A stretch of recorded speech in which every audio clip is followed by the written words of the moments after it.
We ask for the peace and blessings of God Almighty, which is superintendent over all deliberations in this house, to be our portion from now until the end. We ask all this with faith and thanksgiving. Amen. Please be seated.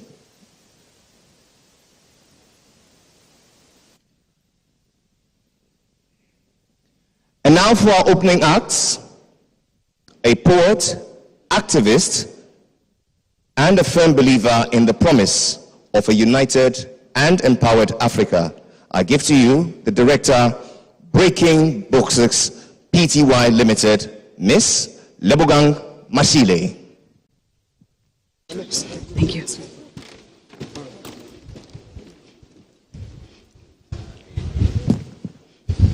Thank you. Reba Mashile ba segodi sa malekane, mokibane wa monesa morale ngwana wa lepula na pula ha tshabe. Ke matšhabatladi serotha ka mosela ntheng ya thaba magale a serurubele re matšhilwane a šibe. A šila nakala mošidi ka mošo, a šila tlhogo tsa batho reno ba maswi ka maramaga e ke go maya tšhilwane.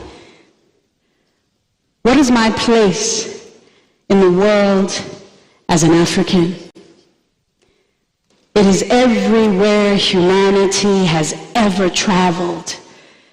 It is in the disciplines invented by the sum total of humanity's genius, in the 7.8 billion breathing souls currently alive right now, and the 109 billion that have crossed the threshold of existence to become stardust once again. Every being who has ever called themselves human carries the genetic imprint of Africa. To be African is to have a place on this planet wherever I wish to be. The same world we birthed has denied us our humanity. We, the children of fire, water, dreams, and dust, we whose hues stretch from the brightest suns to the richest black of the planet's resources. Pitch black, like the undiscovered depth, jet black like the infinite expanse of cyberspace, coal black, like the fuel that powers our industries, dark like the skins of human commodities. Hurricanes follow the same path as the Middle Passage. It is the sea remembering the souls that were overthrown from slave ships. Kwame Nkrumah said, "The winds of change that blow through our continent have become a hurricane. We have entered a new time. What is the Africa we want? In this poly-crisis world of intersecting complexities, remember the abundant futures calling from your blood. Reimagine wealth, not in the ground, but in the innovative skills of African people. We have crisscrossed this planet, creating patterns of linked lineages. The digital ocean of imagination offers opportunities for exponential expansion. This is a recalibration and a recentering of Africa. 1.4 billion souls on this continent can never be marginal. Not when creative capital is ours. not when the capitals of the world are fed by our wealth. All Africans, wherever we are bound by this. We invented what it means to be human. We will reinvent humanity for the new world.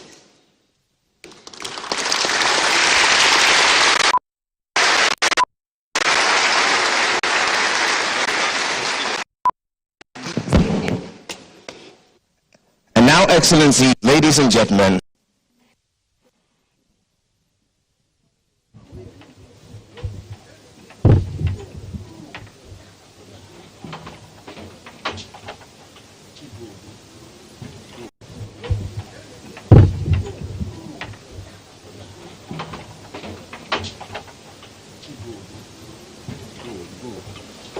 I've been in front.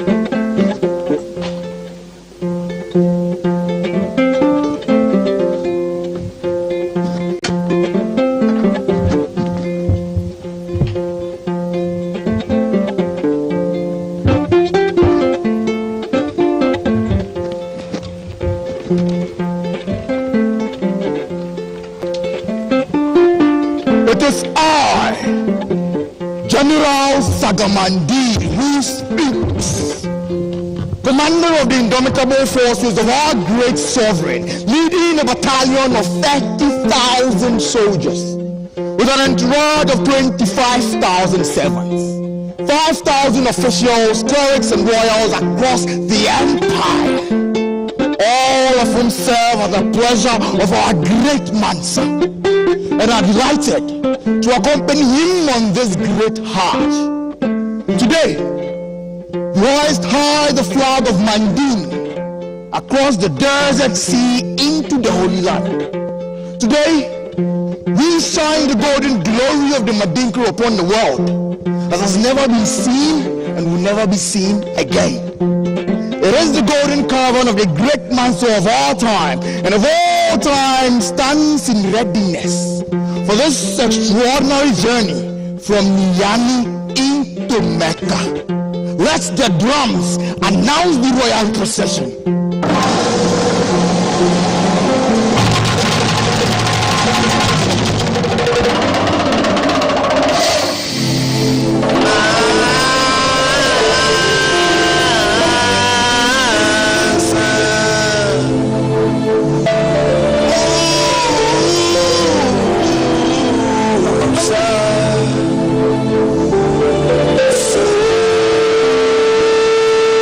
Thank you.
great words of a great God.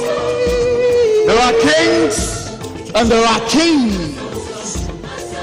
There are empires and there are empires. There are emperors and there are emperors. But there can only be one Mansa. He who sits on the lion throne of Manding. He who holds the golden scepter of the Madinka.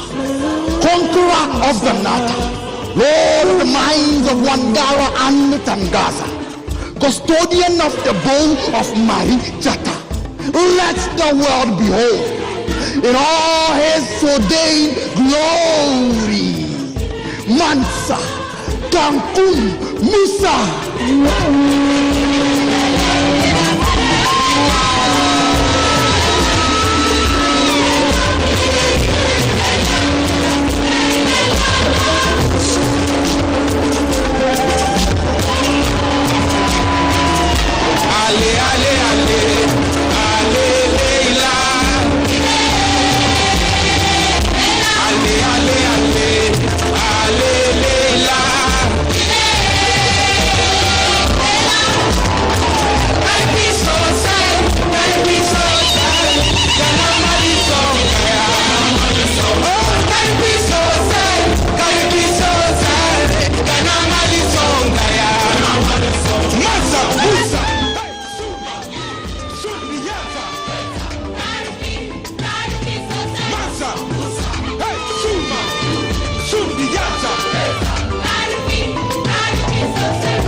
Come and see something. He has not yet, but he can get. He has no eyes, but he can see.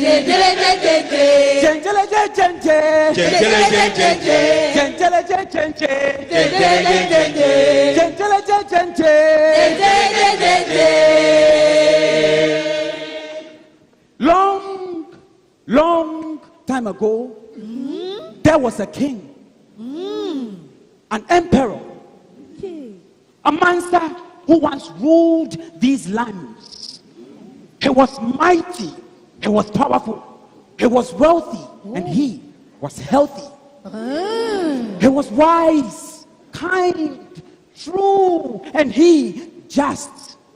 He made Manding great for us. And I mean us then. He went on a hajj from Mali to Mecca with the greatest caravan ever. He carried so much gold, the world was in wonder. From Africa to Europe, from Asia to Europe. Gold, gold, gold, gold, yes, gold, gold, gold. He made this stand great, he made this people proud.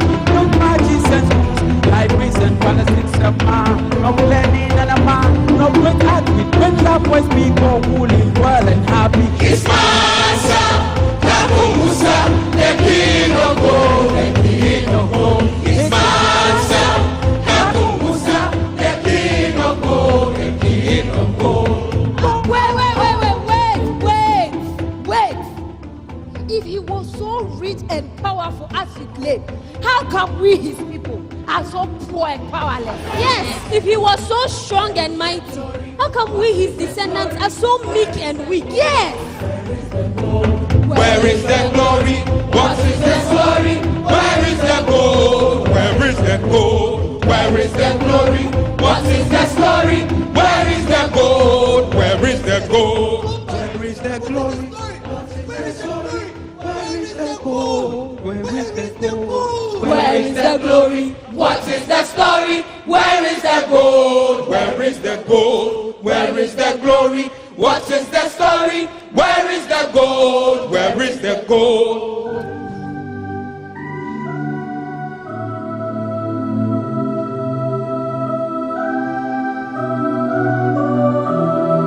What do you tell a people who cradled humanity's birth and civilization, who reigned and triumphed but are now battered and broken? What do you tell a people whose songs echoed across the length and breadth of this world but now lost their voices, muffling in quiet despair? What do you tell a people who stood tall in pride, confident in self, invincible in will, but are now crouching in the wilderness of despair? You tell them, remember who they were, what they lost, and how they lost. You tell them to rediscover their lost glory, their lost gold. The clues are written in ancient hieroglyphics. They must find the Pypyrus floating in the Nile and the Euphrates. They must travel to the mystic countries and nations of Kush, Kemet, and Aksum, through the ivory cities of Mogadishu, Mombasa, Zanzibar, through the stone walls of great Zimbabwe, through the gold-rich empires of Ghana, Mali, Songhai. They must find the sacred scroll buried in the libraries of Timbuktu. You invoking them a will to reclaim their lost glory. Wakati umefika yataganza waki, rise, children of the land, rise to reclaim your lost glory.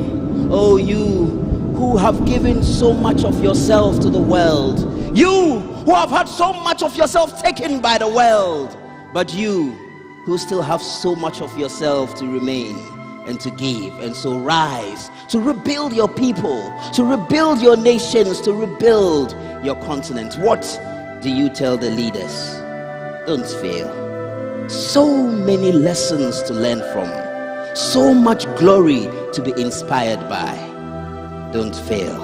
And together we know that it is possible to deliver on a new vision for Africa and its people. It is possible to harness the talents, the abilities, and the energies of Africa's youth to deliver on the aspirations of our founding fathers and mothers. It is possible to forge the partnerships that Africa needs to drive a new paradigm in our reality. It is possible! It is possible! It is possible!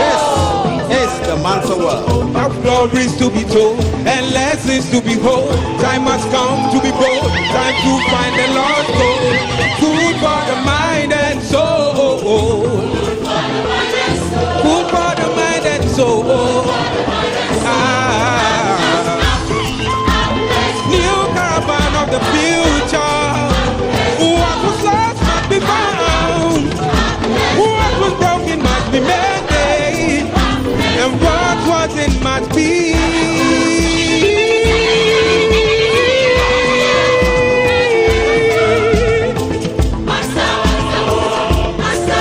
Mansa Musa.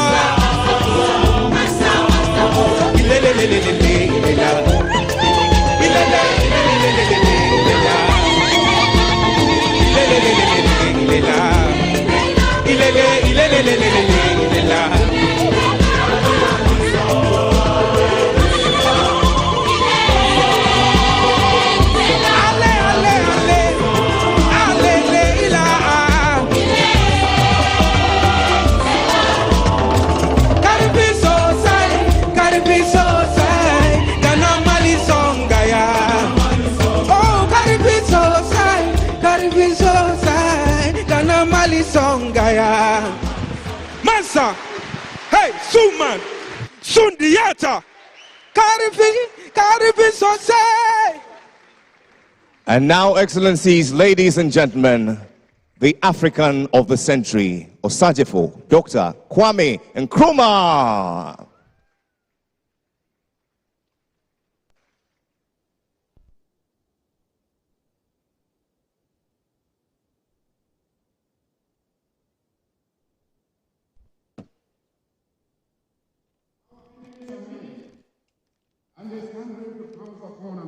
our every weakness. They play upon our vanities and flatter us in every kind of way. They tell us that this particular is not yet.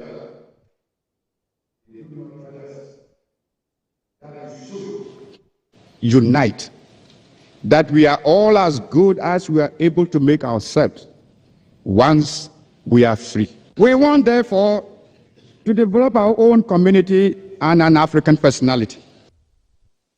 Others may feel that they have evolved the very best way of life, but we are not bound, like slavish imitators, to accept it as our mold.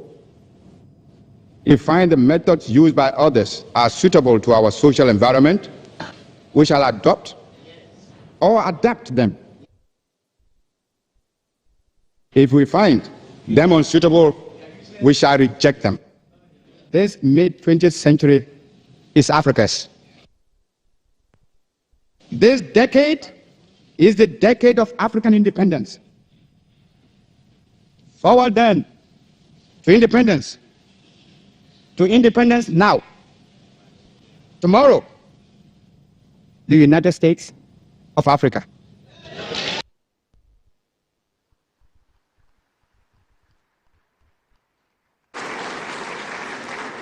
Lebogang Masile, Chief Mooman, and the Osajefo, Dr. Kwame Nkrumah, a resounding round of applause to celebrate such a gallant expression of joy right here at the center of the earth, Accra, Ghana. And from here, I say, welcome, bienvenue, but the greatest welcome is enshrined in those 7-letter words. We say Akwaba, to which you say Ya. Akwaba. And just like that, you're all Ghanaians already. Give yourselves a round of applause. My name is Ajololo, a true son of the soil, a true African. I believe in our people, our promise, and our prosperity. And it has fallen to me this day on behalf of our chief celebrant, the president and the board chair of Afreximbank, His Excellency Professor Benedict Orama, to say good morning to you all, Excellencies, Majesties, distinguished ladies and gentlemen, and welcome to the greatest celebration on the continent. It is 30 years of the Afreximbank transforming trade like none other. Let's celebrate with a resounding round of applause. For the first time, we as Africans converge globally at the center of the earth for one sole aim of delivering the vision, building prosperity for Africans. It is my fervent prayer and hope that we'll leave here with a reunited sense of awakening that all our momentum and moments are in rhyme to achieve for us the future that we all want, an Africa beyond aid, a prosperous Africa. Do we believe that? Then please say a big amen and put your hands together. To welcome us warmly, it's my pleasure to invite Ghana's Minister for Finance, the Honorable Ken Ofori-Atta. Please welcome him warmly with a round of applause.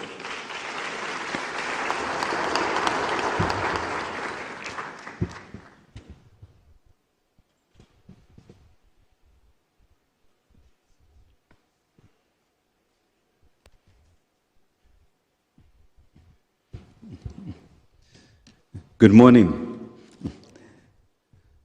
Excellency President Akufo-Addo, Excellency Azumani, President of the Comoros, Excellency Chakwera, President of Malawi, Excellency Mia Mottley, Prime Minister of Barbados, Excellency Travuada, Prime Minister of Sao Tome and Principe, Dr. Ralph Gonzalez, Prime Minister of St. Vincent and the Grenadines, Philip Davis, Prime Minister of Bahamas, Excellency Brigadier Mark Anthony, Phillips, Prime Minister of Guyana, former President of Nigeria, Excellency Olusegun Obasanjo, former President of Niger, Excellency Isufu, former President of Nigeria, Namadi Sambai, former President, Prime Minister of Ethiopia, Haile Mariam, Excellency Mekonnen, Deputy Prime Minister and Foreign Minister of Ethiopia, Honorable Minister of Finance from Kenya, Honorable Minister of Finance from Uganda, colleague ministers and governors, His Excellency Professor Benedict Orama, President and Chairman of the Board, directors, honorable delegates, ladies and gentlemen, and my colleague ministers and Governor of the Central Bank of Ghana. Good morning again, and on behalf of His Excellency President Akufo-Addo, I say welcome Akwaba to the second day of the African Export-Import Bank annual meetings. We in Ghana consider it an honor and a privilege to host this milestone event to celebrate and reflect on 30 years of remarkable progress by our Afreximbank. In the Bible, 30 typically symbolizes the age when those chosen by God to do uncommon things manifest their destiny. Jesus started his ministry at 30, David became king at 30, John the Baptist came out of the wilderness at the same age, and Joseph was also 30 when he became second in command to Pharaoh in Egypt. So clearly, we are in great company. And I'm confident that in the days ahead, we will channel our collective energies to manifest our bank's purpose and mandate, the vision of building a prosperity for all Africans. I can say without fear of contradiction that no cause of our time is greater than the cause of expanding the frontiers of social mobility and economic freedom for our people. I would like to use this opportunity to congratulate our indefatigable President and Chairman, Professor Benedict Orama, for his commitment to developing our continent throughout a very difficult period in global history. Under his leadership,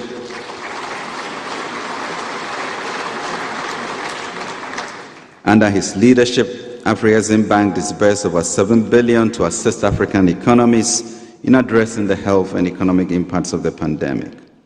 Additionally, in the landmark transaction of $2 billion financing deal in 2021 with the support of African business people like Strive Masewiwa, Afreximbank guaranteed the procurement of 400 million doses of Johnson & Johnson COVID-19 vaccines that provided access to 30% of Africa's population and some Caribbean countries.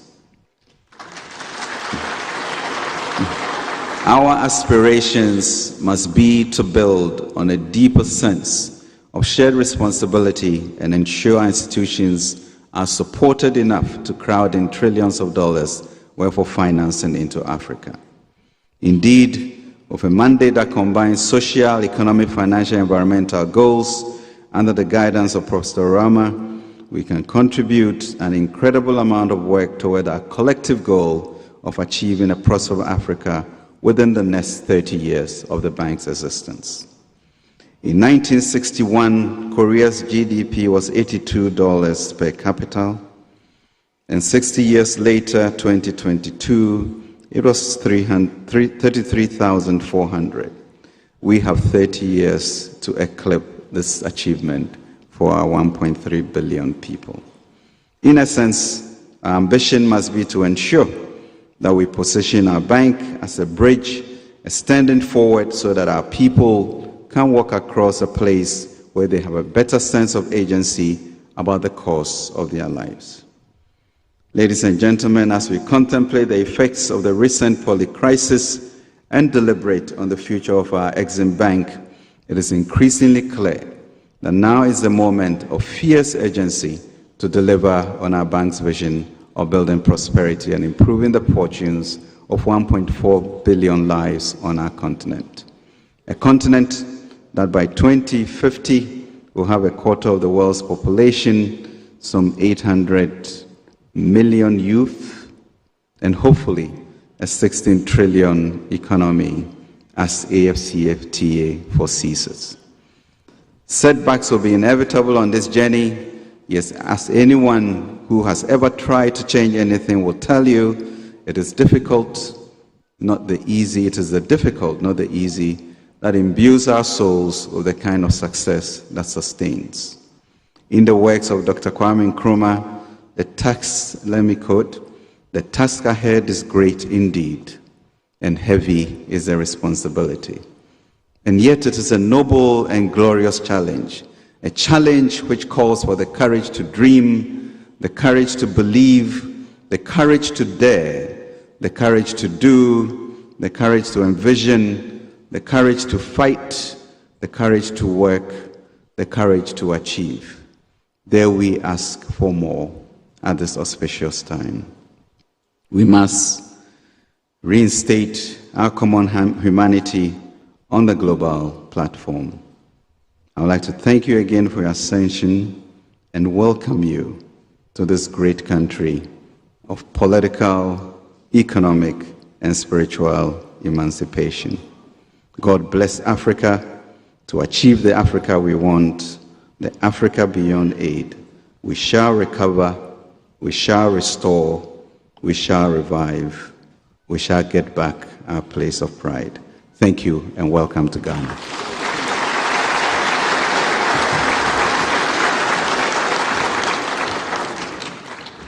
An embodiment of resilience and recovery, the Honorable Ken Ofori-Atta, Ghana's Minister for Finance. A round of applause. And now, Excellencies, ladies and gentlemen, humbly I ask that we rise and observe the anthem of the Afreximbank.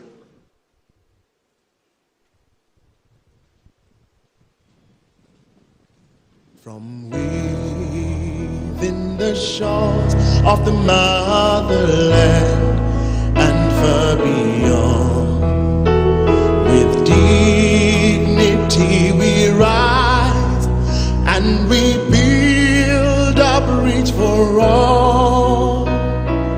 With integrity, respect, trust, excellence, commitment, creativity. We will build for Africa's prosperity. We will build for the now and posterity. As we're standing together, we prepare to forever. We are transforming Africa's way. Oh, we are Afreximbank.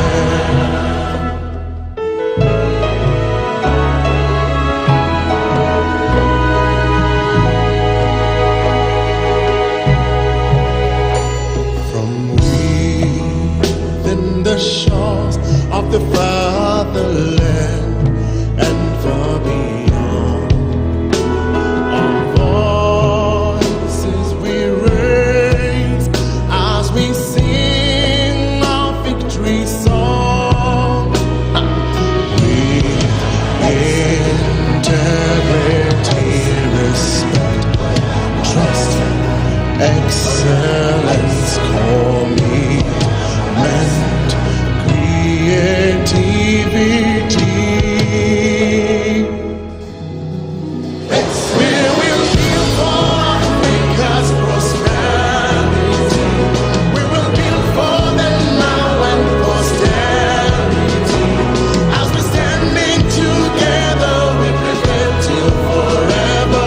We are transforming Africa's way. Oh, we are Afreximbank. We will build for Africa's prosperity.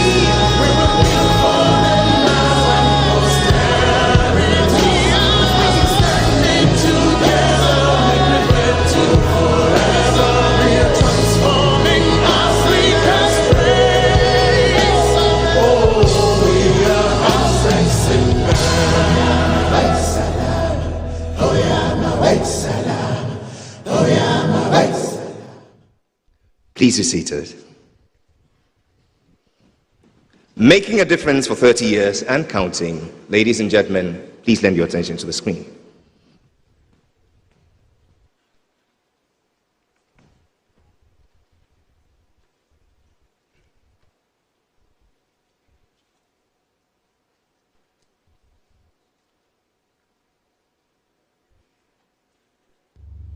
From the seed of Pan-Africanism came the fruit of a specialized Pan-African financial institution dedicated to transforming Africa's trade, and thus Afreximbank was born. Now, 30 years on, we continue to champion Pan-African ideals. We are delivering the vision. We are building prosperity for Africans.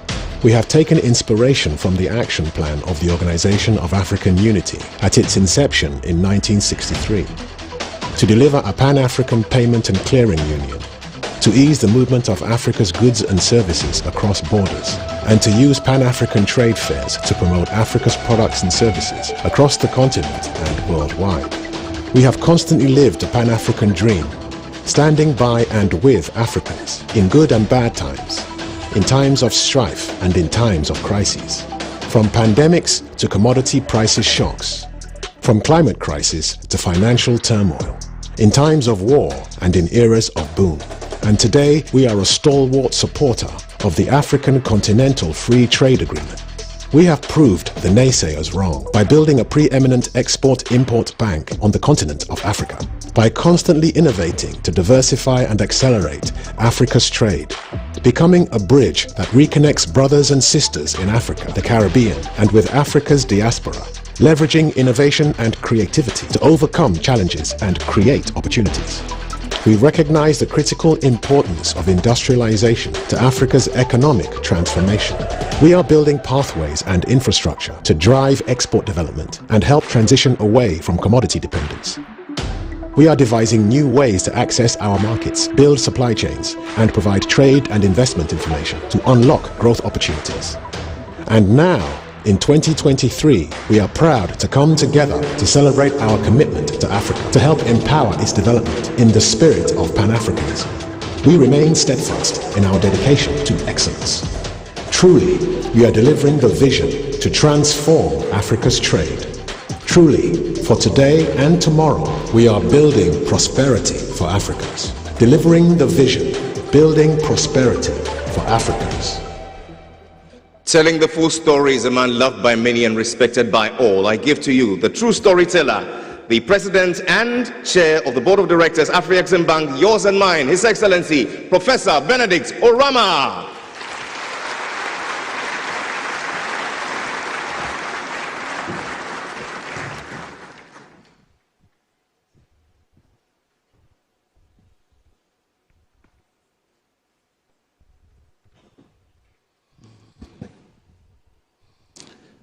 Thank you, Master of Ceremony, and good morning, everybody. Your Excellency, President Akufo-Addo, our host, President of the Republic of Ghana, Champion of the African Union for Financial Institutions, Your Excellency, President, Prime Ministers, representatives of President here with us, Your Excellency, former President, former Prime Ministers, Your Excellency, Honorable Minister Ken Ofori-Atta, and other ministers, central bank governors with us, the former presidents of Afreximbank, board of directors, and shareholders, partner banks, and partner businesses, my dear wife,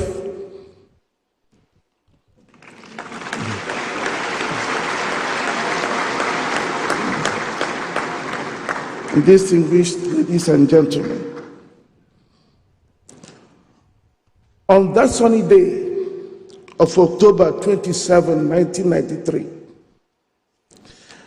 I sat in the corner of the conference hall of the Hilton Hotel, Abuja, as the inaugural meeting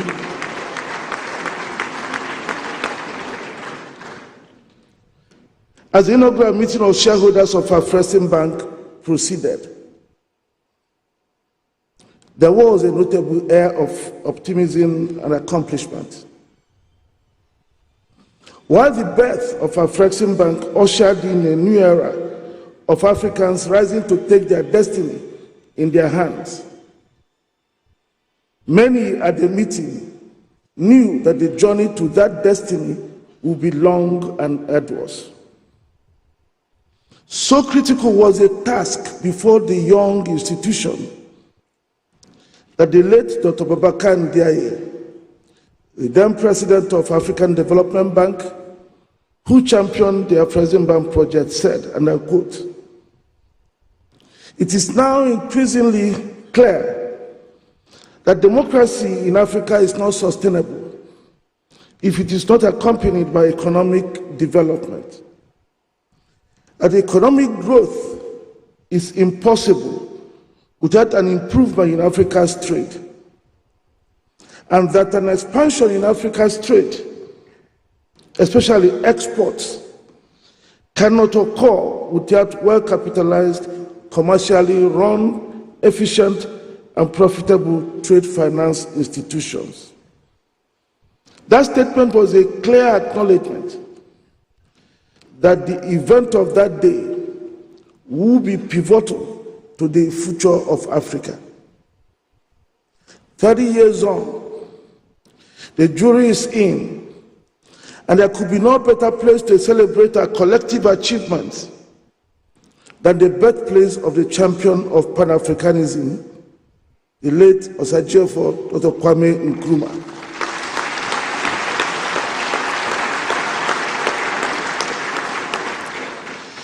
There were challenges, there have been difficulties, but today is a day for us to sing our praises. And it is in that context and with great joy that I welcome Your Excellencies, Honorable Prime Ministers, and distinguished guests to Accra. It is highly appreciated that you found the time from your very busy schedules to join us here today. This is clear evidence of the value each of you places on your bank. Special thanks to CARICOM leaders who traveled across the oceans to be here. Prime Ministers Davis, Motley, and Gonzalez.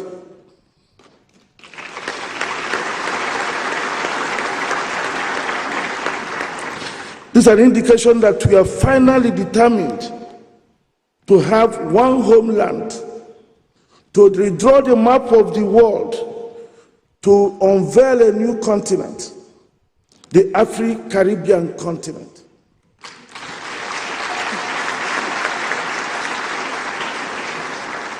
That will extend from Mauritius in the east to the Bahamas in the west. That is what it has to be. And together we pave the way for global Africa to speak with one voice, with dignity and pride.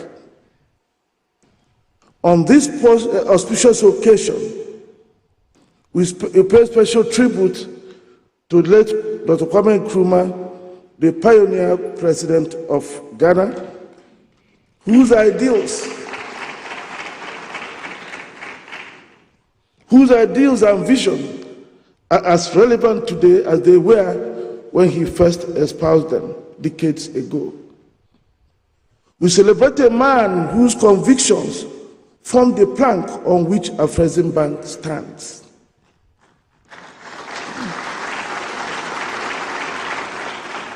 While we celebrate the visionary and brave African freedom fighters of old, we must also pay special tribute to the torchbearers who in the present are steering Africa's economic struggle. I acknowledge all our leaders gathered here today for standing by the bank and the ideals of Pan-Africanism. I salute our host, His Excellency President Nana Akufo-Addo, whose Pan-African vision laid the foundation for a real unification of all Africans and nurtured our sense of collective identity as a people. Mr. President, you opened the path for self-recovery. in deed and in words. You have shown that the continent of Africa is the collective heritage of all people of African descent. Your vision and drive for Africa by Africans reflect the zeal with which you have supported the institution that we celebrate today. And we say thank you very much.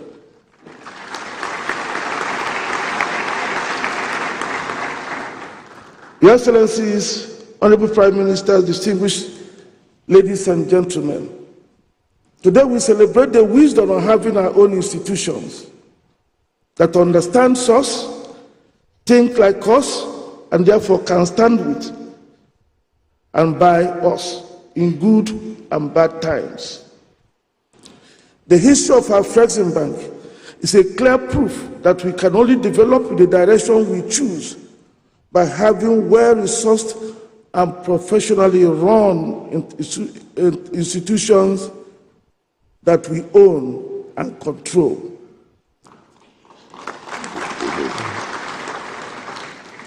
Dr. Babakar Ndeye said this as a hypothesis in 1993. Today, I present Afreximbank as a proof of that hypothesis. 60 years ago, in May 1963, at the foundation meeting of the Organization of African Unity, the predecessor of today's African Union, 32 spirited leaders of the new Africa were determined to once and for all put an end to the ills of colonialism and forge ahead to create a continent that was bold and self-reliant. At that meeting, they laid out the blueprint for Africa's socio-economic transformation. If you go to the records, you will see what they set out for themselves. And I will list their priorities. They wanted to establish a free trade area among the various African countries. They wanted to establish what they called at that time a Pan-African Payments and Clearing Union. They resolved to establish a common external tariff to protect the emergent industries and set up a raw material price stabilization fund. They also wanted to develop trade among African countries by the organization and participation in African trade fairs and exhibitions, and by granting transport and transit facilities. And finally, they wanted to progressively free nations from all non-technical external attachments and the establishment of a Pan-African monetary zone. Your Excellencies, distinguished ladies and gentlemen, for 60 years, this well-articulated roadmap remained a map and gathered dust. But thanks to the vision of African leaders who founded Afreximbank 30 years ago, one by one, they are being delivered within the framework of Team Africa, comprising the African Union and its agencies, the FCFTA Secretariat, and the Afreximbank as the underpinning banker.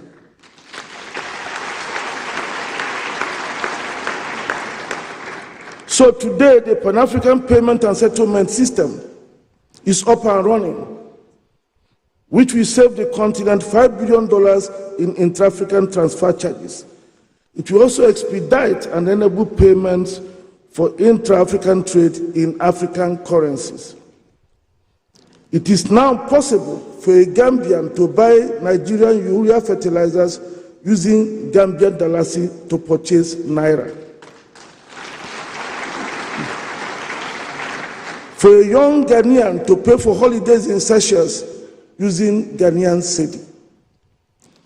And for a small farmer in rural Zambia to stream her favorite Nollywood movie, paying for it in Zambian kwacha. And the time will come when we will be reducing our national debt because we will be pricing our infrastructure projects in African currencies, in our own currencies.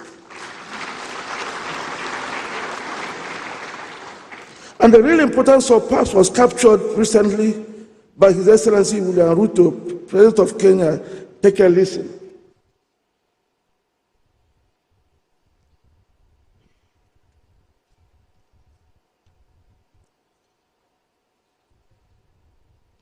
Is the medium of exchange. The barriers to easy payments and settlements across borders within our continent are simply unsustainable. Let me give you an example. Traders from Djibouti selling to Kenya, or traders from Kenya selling to Djibouti, have to look for US dollars. How is US dollars part of the trade between Djibouti and Kenya? Why?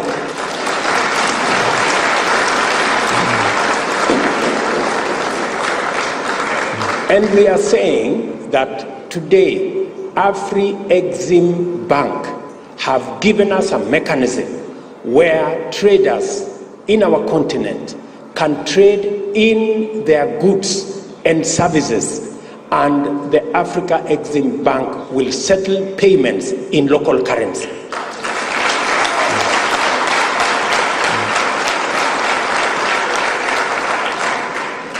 That is why Kenya champions the Pan-African payment and settlement system that is done by our own institution, the Afreximbank. Why, members? Why is it necessary for us to buy things from Djibouti and pay in dollars? Why? There is no reason. And we are not against the US dollar. We just want to trade much more freely. Let us pay in US dollars what we are buying from the US. But what we are buying from Djibouti, let's use local currency.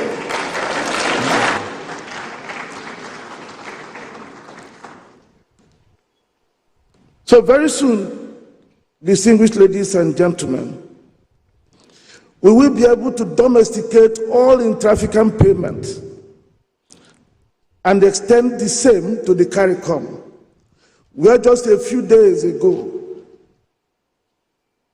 the Committee of CARICOM Central Banks adopted the PAPS as their preferred payment infrastructure for their pilot intra-regional project.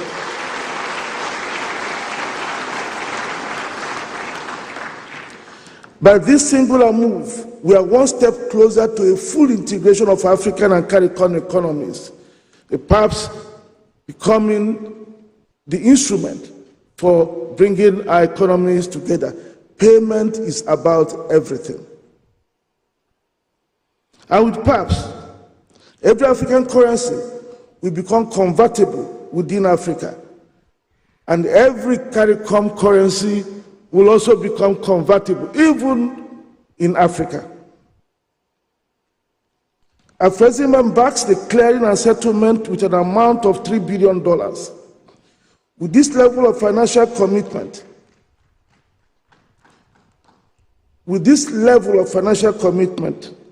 to start up this initiative, you can now understand why for 60 years it never saw the light of day. You can now appreciate why we need our own institutions if we hope to attain our developmental aspirations. Your Excellency, 60 years ago, the founding fathers of the OAU aspired to develop trade among African states by organizing and participating in African trade fairs. In 2018, Afreximbank worked in partnership with the African Union Commission to introduce biennial inter-African trade fairs. Afreximbank performs the organization of the trade fairs, of which 2 had been held in Cairo, Egypt, and Durban, South Africa, respectively. The 2 fairs attracted an aggregate of about 40,000 visitors and about $75 billion in deals. With the AFCFTA Secretariat joining the partnership following its establishment, the Inter-African Trade Fair, branded the AFCFTA Marketplace, has now become the largest gathering of African businesses and traders.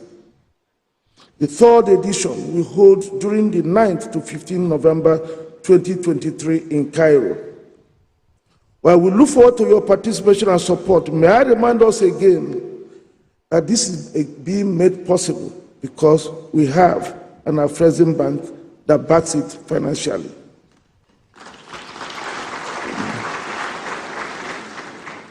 And it's because Africa has an Afreximbank that an integrated regional transit guarantee scheme for the continent has been bettered to ease the movement of goods across our 110 borders. Under this scheme, goods can move across multiple African borders under one transit bond, significantly reducing border delays and transit costs. Currently operational in the commercial region and supported by a $300 million guarantee limit by Afreximbank, we expect the scheme to go continent-wide in due course, with the global limits expanded to $1 billion.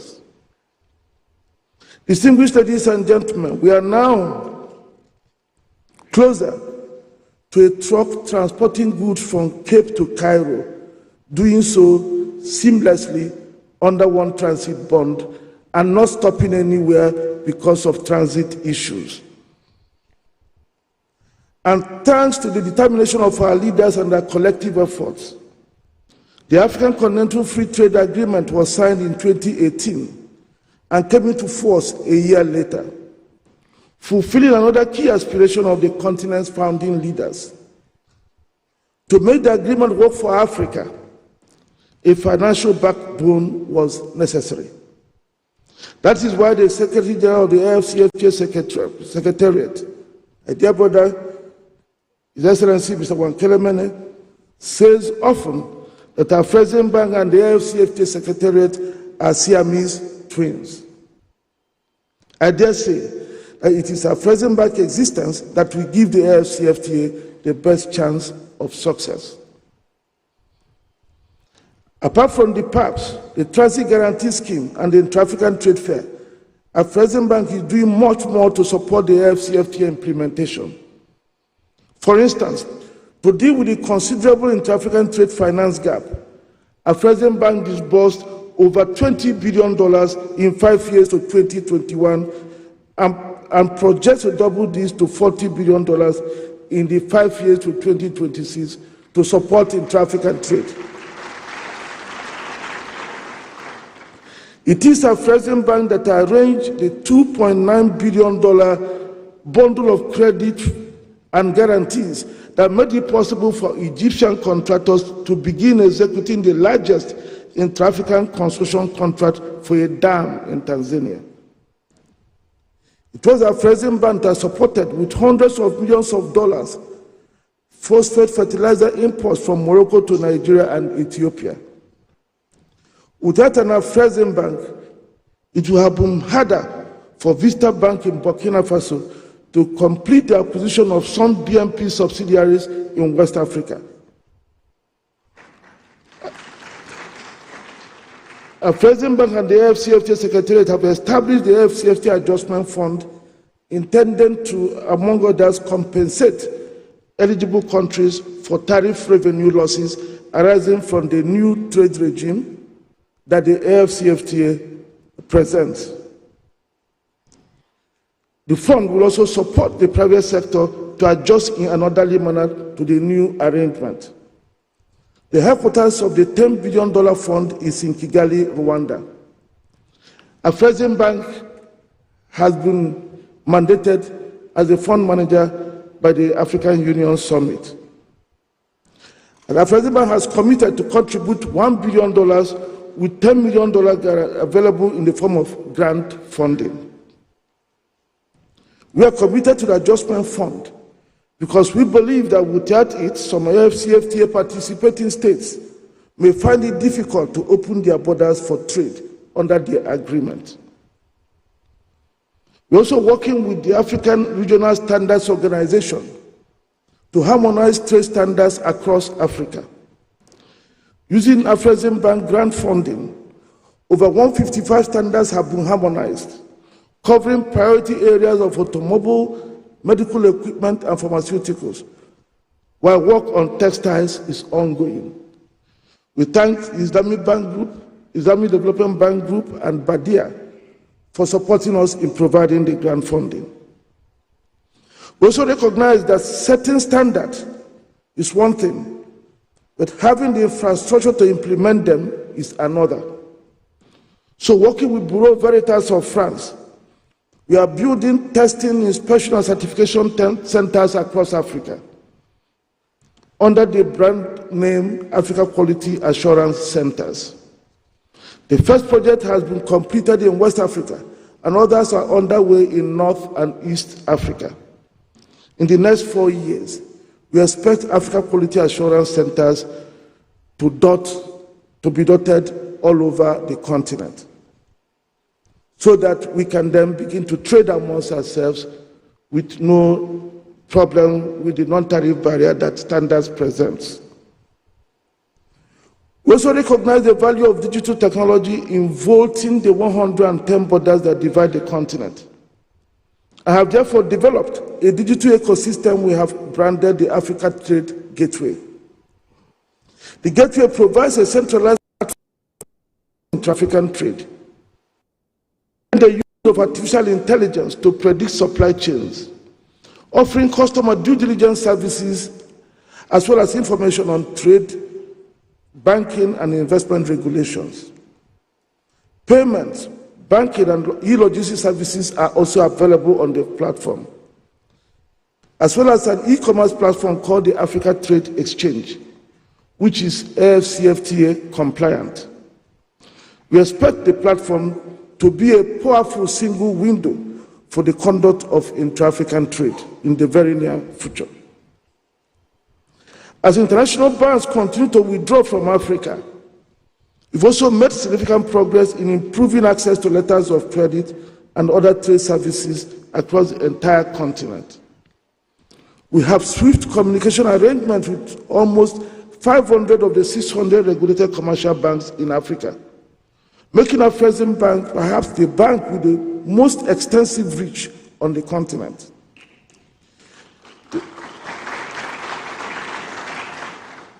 Trade lines have been made available to more than 200 of these banks, an aggregate amount of over $4 billion, halfway to our target of $8 billion by the end of 2026. Whether you are in Comoros, Nigeria, Chad, Zimbabwe, Cape Verde, Tunisia, there is a bank that can offer you a window to Afreximbank services. Your Excellencies, Afreximbank has also brought a new kind of hope to Africa, the capacity to confront global challenges without going a-begging. The COVID-19 pandemic and Ukraine crisis exposed the vulnerability of Africa in many ways. These events dramatized our over-dependence on others for our basic needs of food and health care. It also exposed our inadequacies in financing these dependencies in times of emergency. It is to the credit of those who founded Afreximbank that the catastrophe that loomed was averted. From the break of the pandemic in 2020 to the Ukraine crisis in 2022, the bank has disbursed over $45 billion into the continent, which enabled many governments, central and commercial banks, corporates and SMEs to weather the combined effects of this crisis by helping countries to honor maturing trade debt payment obligations, to pay for critical imports, and to pursue strategic investments. The support of Afreximbank was by far one of the most significant investments by a single entity in the last 3 years in our continent. And in an era where international banks are exiting the continent, from where would Africa have found the $45 billion to fight the global crisis we are in today? We are fully aware that the dream of continental integration and self-reliance can only be built on a robust and dynamic domestic economy that produces what it consumes. If you don't produce the goods that can be traded within the continents, others would, and export the jobs, wealth, and the continent's prosperity. It is in that context that the bank is proactively mobilizing continental and global resources and partnerships to build industrial complexes across Africa. In Gabon, investments in a multi-purpose special industrial zone have converted an exporter of timber into an exporter of finished wood and furniture. Gabon is also fast becoming a manufacturer of pharmaceuticals and refined gold. In Benin Republic, a similar investment in a special economic zone is transforming a raw cotton exporter into a commercial and global hub for textiles. In Togo, a special industrial zone is promoting diverse exports, producing electric motorbikes and textiles. In Sierra Leone and Nigeria, special agro-industrial zones are sprouting up. In Chad, a meat packaging facility is up and running and increasingly exporting meat to the rest of Africa. In DRC and in Zambia, work is well advanced on electric vehicle batteries development. Similar investments are being developed in Malawi, Botswana, Cote d'Ivoire, Rwanda, Kenya, and other parts of the continent. These have been possible thanks to an aggregate of about $1 billion the bank had arranged for these purposes for investee company Arise Integrated Industrial Platforms since 2012.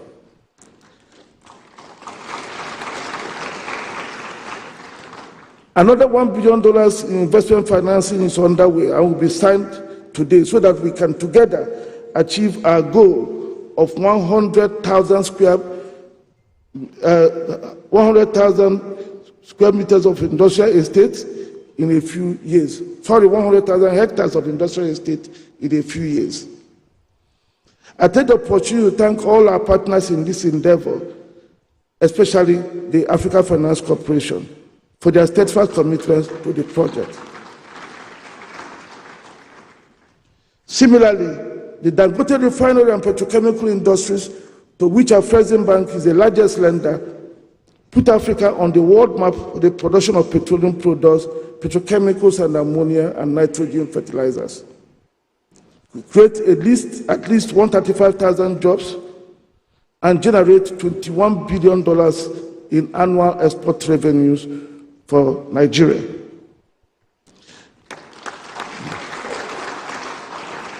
These are the kinds of investments and transformations that are possible if we remain steadfast behind our institutions. I thank Your Excellencies for your unwavering support over the years.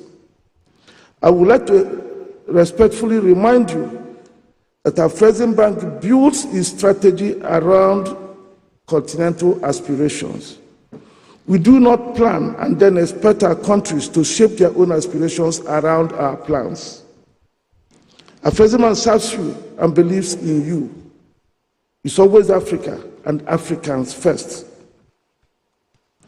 Your Excellencies, today we celebrate the first gathering of Global Africa. Collectively, we have converted decades of continental aspirations to reunite the African diaspora to the continent into reality.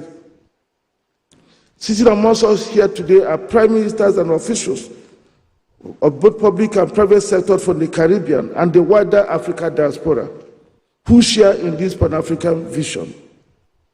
They have traveled thousands of miles to celebrate an institution to which they now belong. 11 CARICOM states have so far joined the membership of the bank through signatures of the partnership treaty.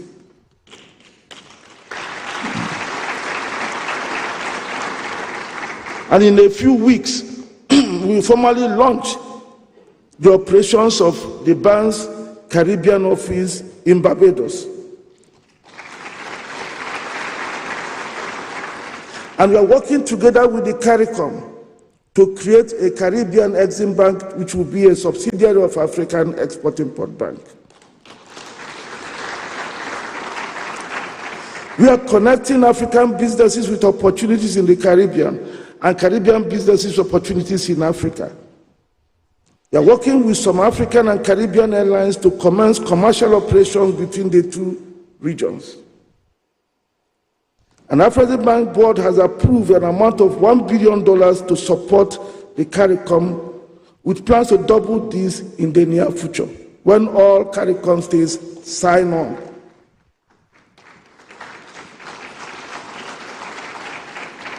We do this not because it's merely a nice thing to do, but because a united Africa and the Caribbean present a most potent force that can confront the exigencies of now and the challenges of tomorrow. A new middle passage is imagined, one underpinned by trade, investment, and socio-cultural exchange, correcting the ills of slavery and fragmentation.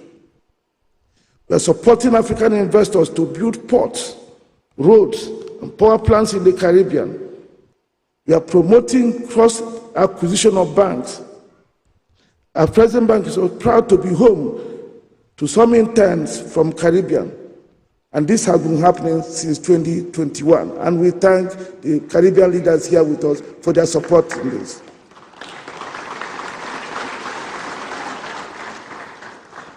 Your Excellencies, Honorable Prime Ministers, distinguished ladies and gentlemen, as we prepare to face the new world of opportunities, challenges and threats over the next 30 years, we do so on a stronger footing of over 60 participating states whose aspirations are our responsibilities. We do so as a stronger institution that looks forward to another 30 years with enthusiasm. The bank has remained financially strong in the past 30 years. It has disbursed over $100 billion, and every African must be proud that a seed sown 30 years ago with less than $150 million in total assets and almost an equal amount in equity has blossomed into an institution with about $32 billion in total assets and guarantees and shareholders' funds of about $6 billion. An institution that posted just about $12 million in total revenues in 1995, returned over $1.5 billion in revenues in 2022.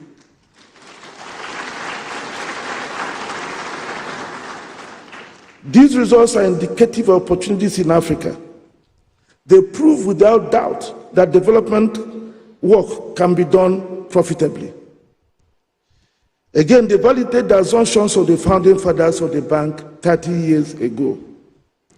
And distinguished ladies and gentlemen, it took Afreximbank 30 years to reach $30 billion in total assets and guarantees. I look ahead with confidence and declare that the bank will double its size to $60 billion in less than 6 years.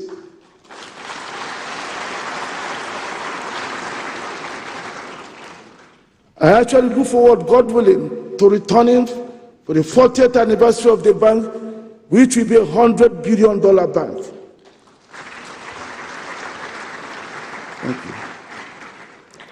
I make this projection with faith in your trust and confidence, and also because we commence the journey into the next 30 years on a platform of a mother that has birthed many offsprings, offering services from project preparation to market access services, and operating in a new larger continent of Afri-Caribbean. Today, Your Excellencies, Honorable Prime Ministers, will formally unveil the Afreximbank Group, providing the platform for the emergence of a trade and project finance supermarket the founders of the bank aspired for, on the basis of the broad mandate the bank was given. In this regard, may I introduce Afreximbank subsidiaries and special initiatives, a fund for export development in Africa, which is a fund created to provide long-term funding for export manufacturing, intra-African trade, and value-added services. This fund platform has its headquarters in Kigali, started operations, set up by treaty, and has become profitable. The second is Afrexinsure, the Afreximbank's insurance management subsidiary, which is based in Mauritius and only just started operations. The commercial launch of the operation happened yesterday.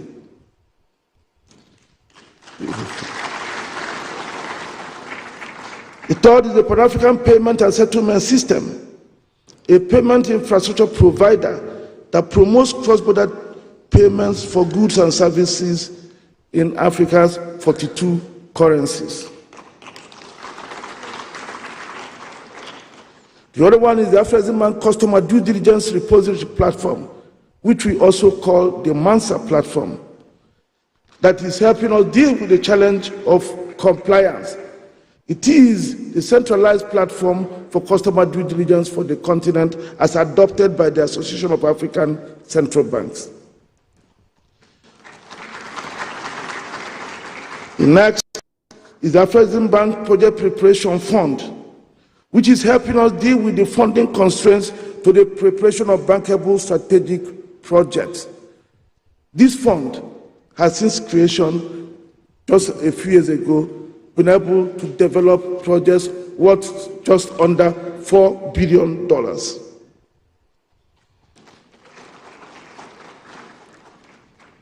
The next is the Africa Credit Opportunity Fund, a credit fund that supports trade growth in Africa by helping us complement the kind of credit Afreximbank is not able to do.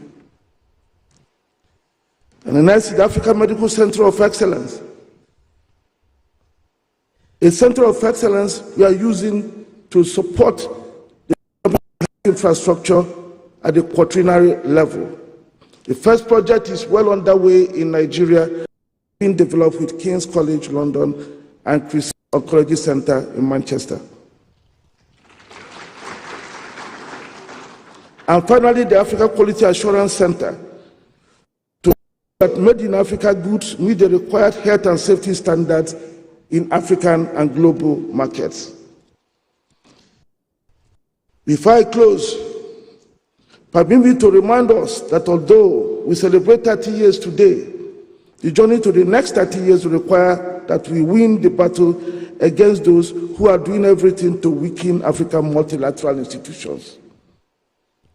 We must say no to them and ensure we do not become willing tools in destroying what Africa's pioneer leaders toiled to build. Your Excellencies, a celebration of 30 years would not have been possible without the enduring foundation laid by many. Permit me therefore to pay special tribute to our shareholders, our board, our pioneer president, Mr. Christopher Dodus, and Mr. Jean-Louis Ekra. We say thank you very much for your work with me.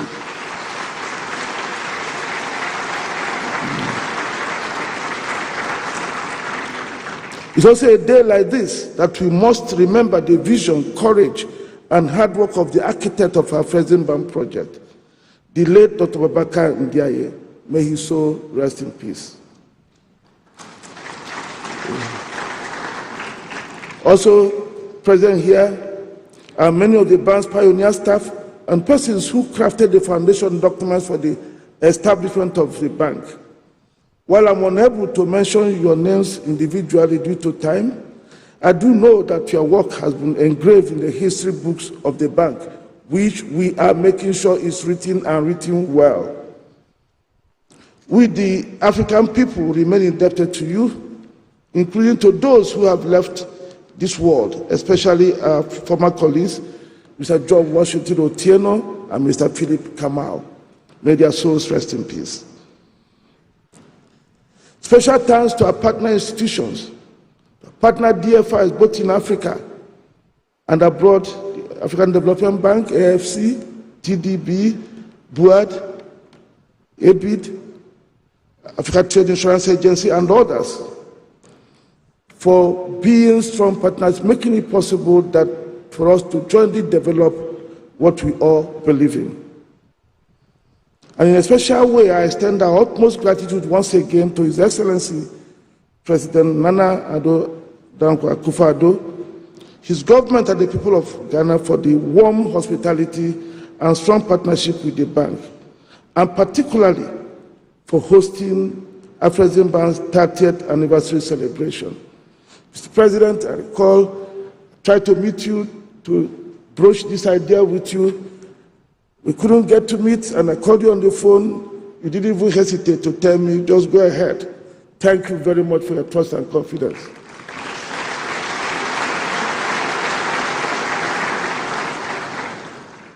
The bank is also grateful to the heads of state, the prime ministers, their representatives, former presidents, former vice presidents, for gracing this auspicious occasion. Special thanks are also due to the commissioners of the African Union Commission, the Secretary General of the AFCFTA Secretariat, the CEO of IOTA NEPAD, the Executive Director of UN Economic Commission for Africa, as well as leaders of African and international policy institutions, the Vice President of the African Development Bank, the CEO and President of AFC, and all the other leaders, including, I believe, the CEOs who are here and the presidents who are here. Thank you very much for your support. To our private sector partners, we say thank you for being strong and reliable friends of our Afreximbank. Without you, we wouldn't be announcing these numbers. I also recognize my colleagues who, without hesitation, assumed the baton in the continent's development race, infusing and exerting new energy and momentum into the race, bringing new ideas and making sure we convert them to deliverables. Thank you. I always tell you, we are all joint mandated leader rangers. And finally, my contribution to the job of delivering the vision and building prosperity for Africans will have been much more difficult without the support, love, and understanding of my Rock of Gibraltar, my dear wife, Chinelo, and my lovely daughters.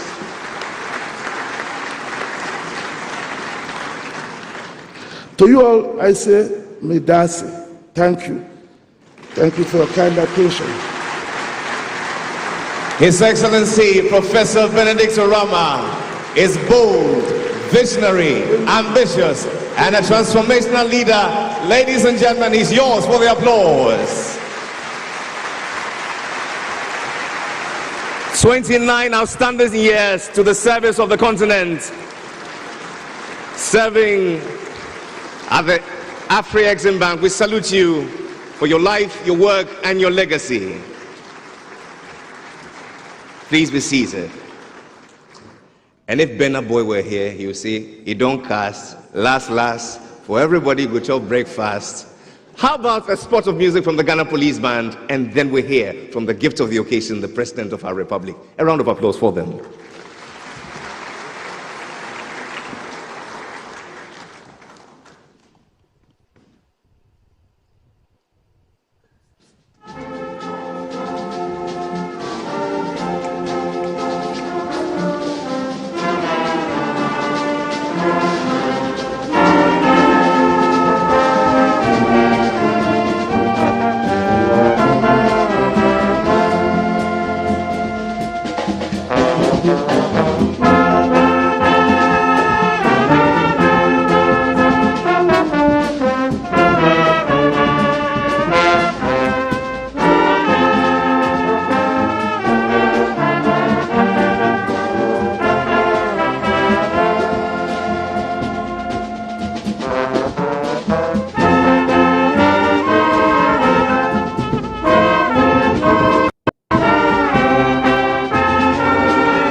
Ladies and gentlemen, it's my pleasure to give to you the gift of the occasion, the President of our Republic, my father, Nana Addo Dankwa Akufo-Addo.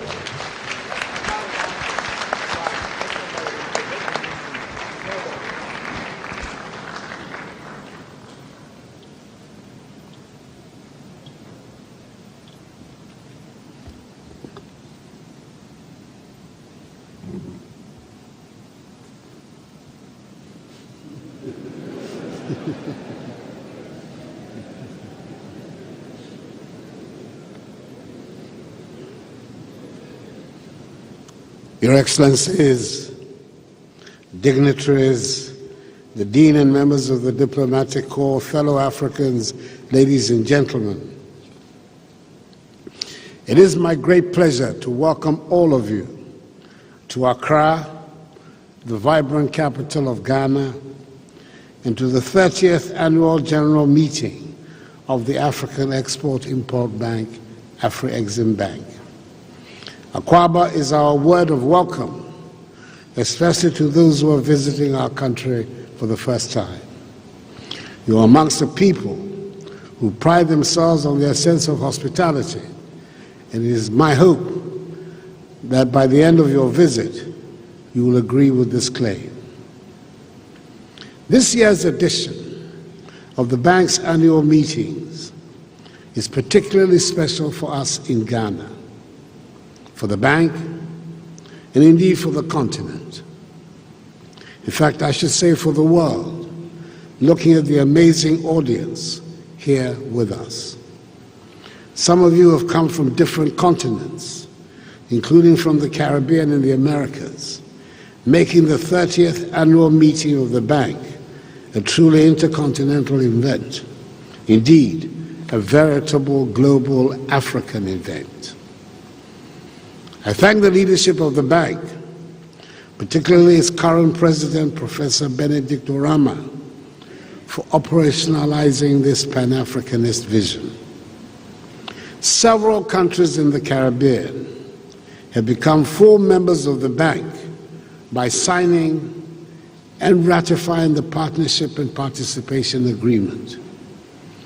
By increasing trade flows on both sides of the Atlantic, we're moving away from the rhetoric that has characterized the relations between our kith and kin in the African diaspora to creating and sustaining a dynamic relationship between communities and peoples who are united by a shared history and culture.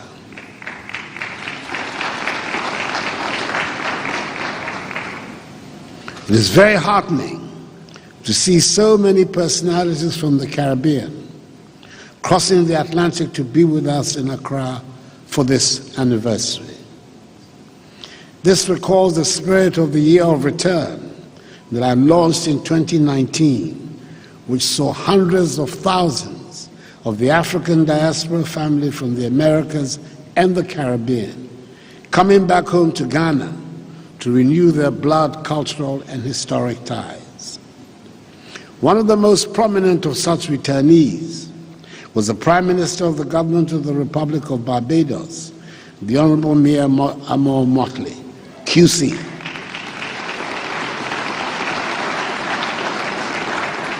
Who came to Ghana to pay an official visit in that memorable year at my invitation, a visit which was a spectacular success.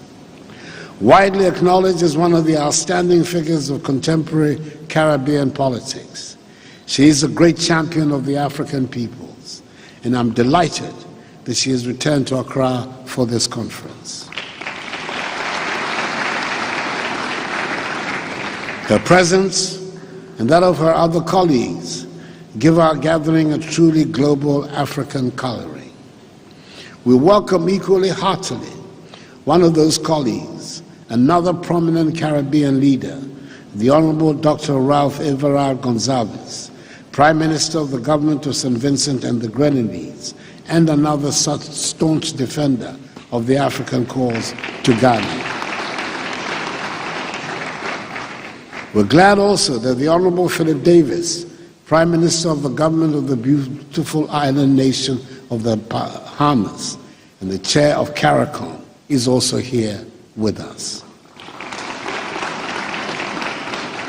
In addition to leaders from the Caribbean who share their perspectives on productive engagement for shared prosperity among Africans at a time of geopolitical realignment, we have with us Dr. Julius Garvey, the son of the iconic Pan-Africanist, the first true organizer of the movement of the black people, that is all people of African descent, back to Africa to create the African Republic, Marcus Garvey. On behalf of all black people the world over, I would want to thank him for what he has done and continues to do to sustain the towering legacy of his father over the years. We appreciate too very much the solidarity and presence of current and former leaders on the continent. His Excellency Emmerson Mnangagwa, President of the Republic of Zimbabwe, Ghana's official in-law,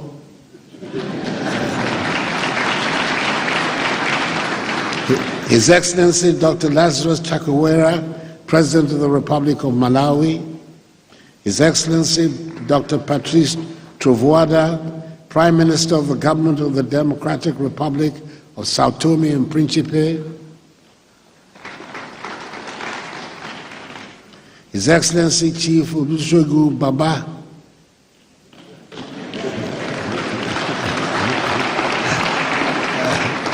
I should add Obasanjo as well. The former President of the Federal Republic of Nigeria, His Excellency Mahamadou Issoufou, the former President of the Republic of Niger, and the architect of the African Continental Free Trade Area Agreement, and His Excellency Haile Mariam Desalegn, former Prime Minister of the Government of the Federal Democratic Republic of Ethiopia.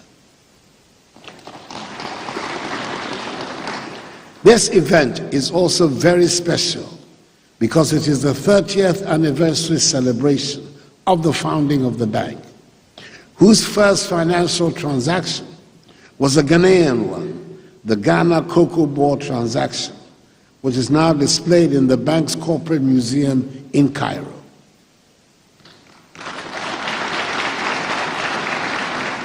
I applaud Christopher Edodu, Jean-Louis Ikra, and the third and current president, Professor Benedict Orama, for what they have done over the years in establishing a very strong bank. But Afreximbank is not just a great African institution committed to history, but it is all very committed to the development of our continent and of countries in the African diaspora. The pillars of the sixth strategic plan currently under implementation, that is intra-African trade and AFCFTA implementation, as well as industrialization and export diversification, are perfect illustrations. They are aligned with the aims of the AFCFTA and the African Union Agenda 2063 and reflect both the agility and relevance of the institution, which over the years has become one of the most systemically relevant financial institutions on the continent, with a wide range of products, a growing balance sheet, and a continental footprint, as Professor Orama so brilliantly articulated in his opening statement. And I can comfortably and convincingly say this. As the AU champion for African financial institutions and leader of a country which recently had to deal with one of the most difficult periods in its post-independent history, difficulties which were exacerbated by the reckless behavior of rating agencies that engaged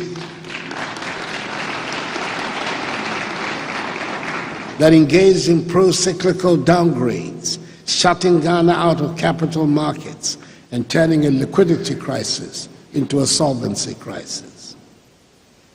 Afreximbank, under its counter-cyclical response mechanism, provided timely support to help Ghana navigate the macroeconomic management challenges worsened by Russia's war of aggression in Ukraine in an orderly manner, when suddenly we realized we were alone. The country which had become, quote, the favorite child of bondholders and had successfully gone to market at the height of the pre-COVID-19 downturn was suddenly shut out of international capital markets. It is often said that you know who is truly your friend when you are in trouble, and is rightly stated by Dr. Martin Luther King in that often cited quote, "In the end, we will remember not the words of our enemies, but the silence of our friends," unquote. When you're dealing with powerful international financial institutions, it is important to have your own powerful financial institution.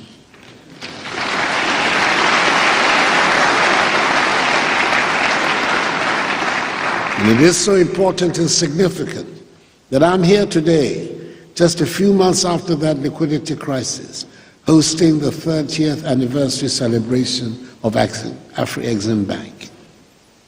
What I have just said about the great relationship between Afreximbank and Ghana, most of my colleagues in this room and across the continent and the Caribbean could say the same thing. What would have happened to the continent that was still heavily commodity dependent in 2015-2016, when what was called the commodity super cycle, cascade of trade payment defaults, which could have turned a liquidity crisis into a longer-lasting solvency and banking crisis. The $10 billion adjustment fund, which is being established by the bank in collaboration with the AFCFTA Secretariat to support countries to participate effectively in the AFCFTA, as well as the implementation of the Pan-African payments and settlement systems, which will help ensure that helpful financial mechanisms are in place to support intra-African trading, are positive steps that bode well for our rapid collective growth and development. What would have happened to the continent and to our brothers and sisters in the Caribbean after the outbreak of COVID-19, when most of us could not access either personal protective equipment or vaccines in a new and amazing world of vaccine nationalism? Working closely with the African Center for Disease Control, UNECA, and the AU envoy for COVID-19, Strive Masiyiwa, Afreximbank developed quickly the African Vaccine Acquisition Trust, AVAT, which through pooled procurement at the continental level suddenly turned us into a powerful force in the global marketplace that nobody could any longer ignore.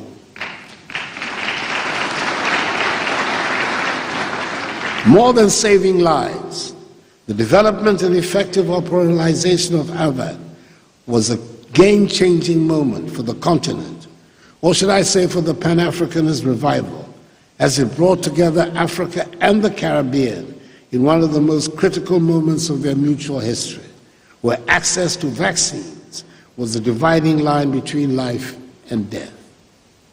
Today, I dare say the power and commitment of one of the most relevant financial institutions in our continent put African lives before its bottom line and financial ratios.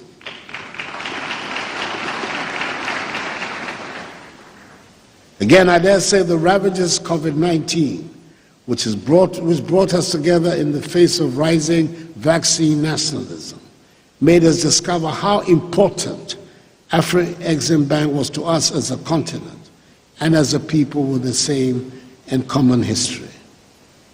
The continued growth of Afreximbank and development of Africa, again I should say of African countries around the world, had become so intertwined that the question is no longer what we should have done in the face of these major causes if Afreximbank had not been there. Instead, the key question for us gathered in Accra today is what should we be doing for Afreximbank enable it serve us even better and to help us navigate the challenges associated with the stickiness of the colonial development bottle of resource and extraction, globalization, and heightening geopolitical risks, which are likely to persist in the medium and long term. And here, I'd like to wear my hat of champion of the African Union financial institutions. But before I share my reflections on perspectives on the way forward in that capacity, I'd like to make one general assessment. In the past, we have created highly promising financial institutions just to abandon them before they could even stand on their own, let alone grow into global financial institutions. The reality is that unless we have strong financial institutions, we are not going to develop. As we've learned over the past decades, relying on foreign capital is both risky and costly. It has resulted in huge financial leakages through the high costs of default-driven borrowing rates and interest payments, and undermined the growth of our financial institutions, domestic resource mobilization, and private sector development through cost of funds. The ownership of our financial institutions should be strengthened over time to enhance continuously their development and relevance. Two interventions are important to strengthen the development impact and financial wherewithal of our development financial institutions. They are capital and effective coordination with the African Union. Regarding the first set of intervention, capital, I want to reiterate that despite consistent efforts made by many African governments, including during extremely difficult macroeconomic and global operating environments, our development finance institutions remain highly undercapitalized. Just to provide an illustration and order of magnitude, the Japan Bank for International Cooperation has a share capital of some 19 billion United States dollars. China Exim has a capital of 54 billion United States dollars, whereas Afreximbank has a capital of some 6 billion United States dollars, which excludes the most recent contribution by countries supporting the ongoing general capital increase.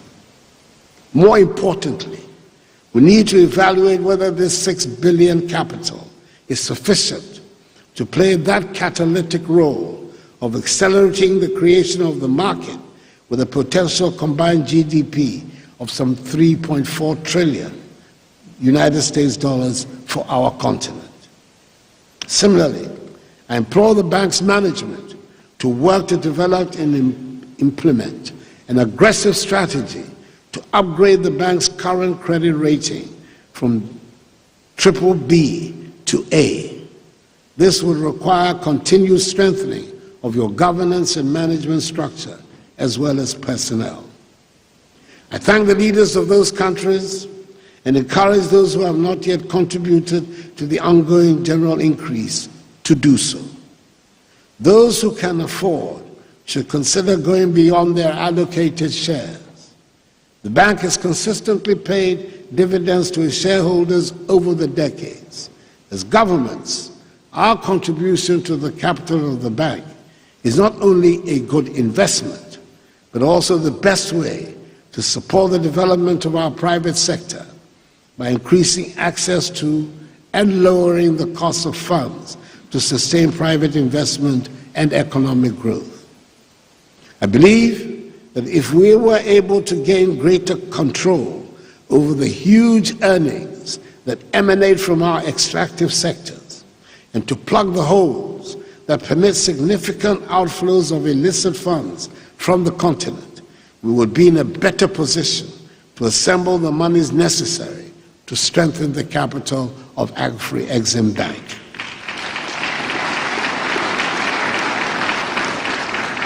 And I encourage the Bank of Ghana to support proactively the domestic resource mobilization program launched by Afreximbank under its central bank deposit program, CENDEP.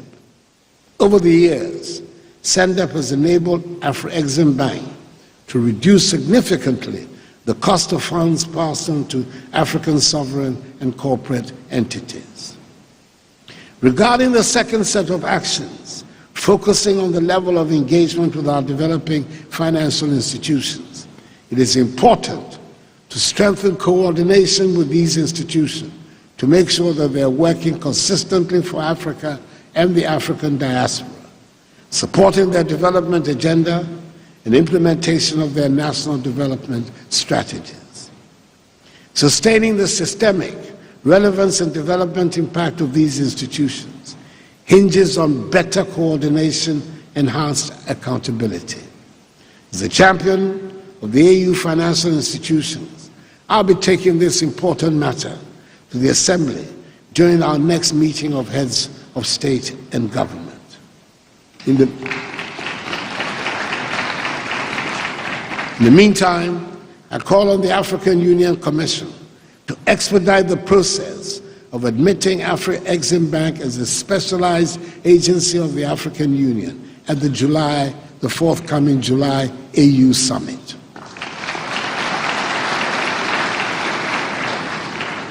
Afreximbank has played a major role in the development of our countries over the years and is expected to play an even more important role during the implementation of the AFCFTA.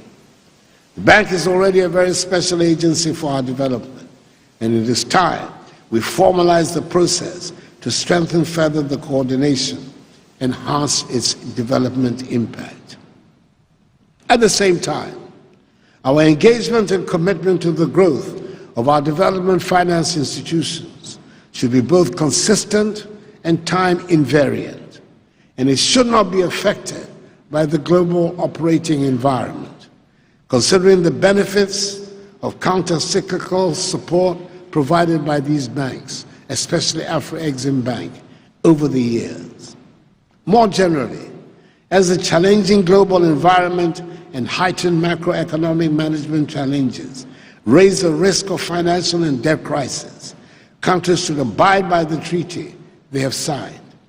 Anything that affects the bank negatively will only undermine our rate of recovery and growth. Delivering the vision of our founding fathers, of whom Ghana's first president, Kwame Nkrumah, was such an inspiring advocate, and building prosperity for Africans on both sides of the Atlantic are the overarching themes of the 2023 edition of this year's meeting. Strengthening the financial wherewithal of our development finance institutions, especially Afreximbank, and enhancing coordination between these institutions and the African Union are key if the continent is to deliver successfully the vision of shared prosperity for Africans. I have outlined a few measures that should be taken not only by sovereign nations, but also by the vibrant African private sector and captains of industry, who should also play their part in building the Africa we want.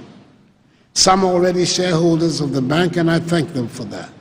At the same time, I encourage those who are not yet to do the same. By investing in Afreximbank, we're all investing in our own growth, in the growth of our balance sheet, and in the development of our respective countries, thereby spurring even further the far-reaching work that has been done and is being done by that outstanding African, Professor Benedict Orama, and his excellent team.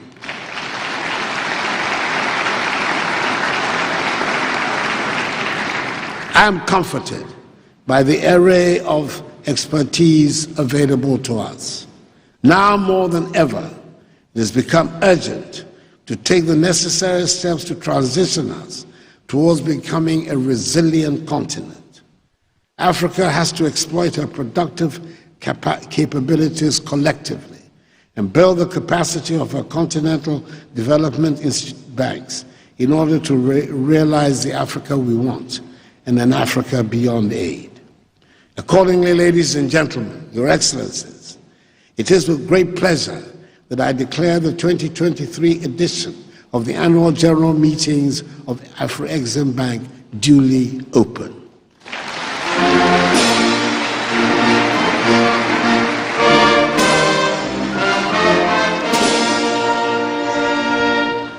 I wish you a very fruitful meeting. May God bless the African Export-Import Bank, Mother Africa, our kith and kin from the African diaspora, and us all. I thank you for your attention. The President of our Republic, Nana Addo Dankwa Akufo-Addo. Ladies and gentlemen, he's yours for the applause. Mr. President, we want to thank you very much for those warm words of commendation and your admonitions to us. You've left us a gem of knowledge for us to ponder over. We know you've come here at great cost and sacrifice, and so we'll let you go to attend to other duties. To this end, we say, may God bless you, Mr. President. May God bless the Afreximbank, and may God bless us all and our homeland Ghana, and make her great and strong. The anthem of the Republic of Ghana.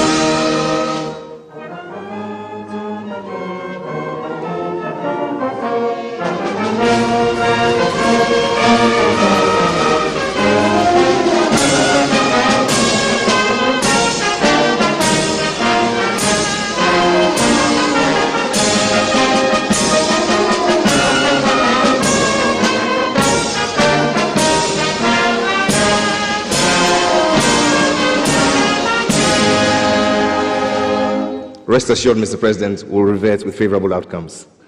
Have yourself a very blessed day. A round of applause for the President of our Republic. We continue with the rest of the program with the various remarks and presentations, culminating in a signing ceremony. We have 6 amazing deals that are here to be signed and witnessed.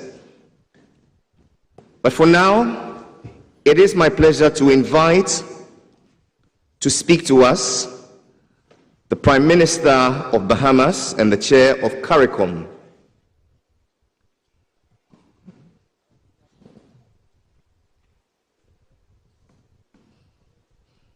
A few pleasantries, and the President of the Republic will take leave of us.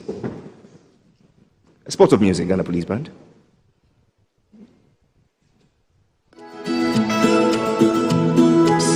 Ghana Police Band, please.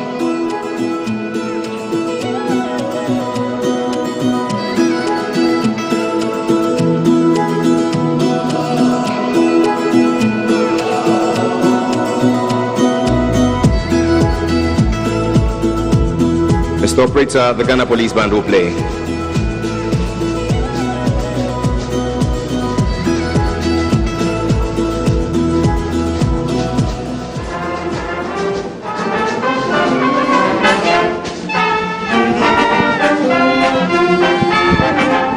Please be seated.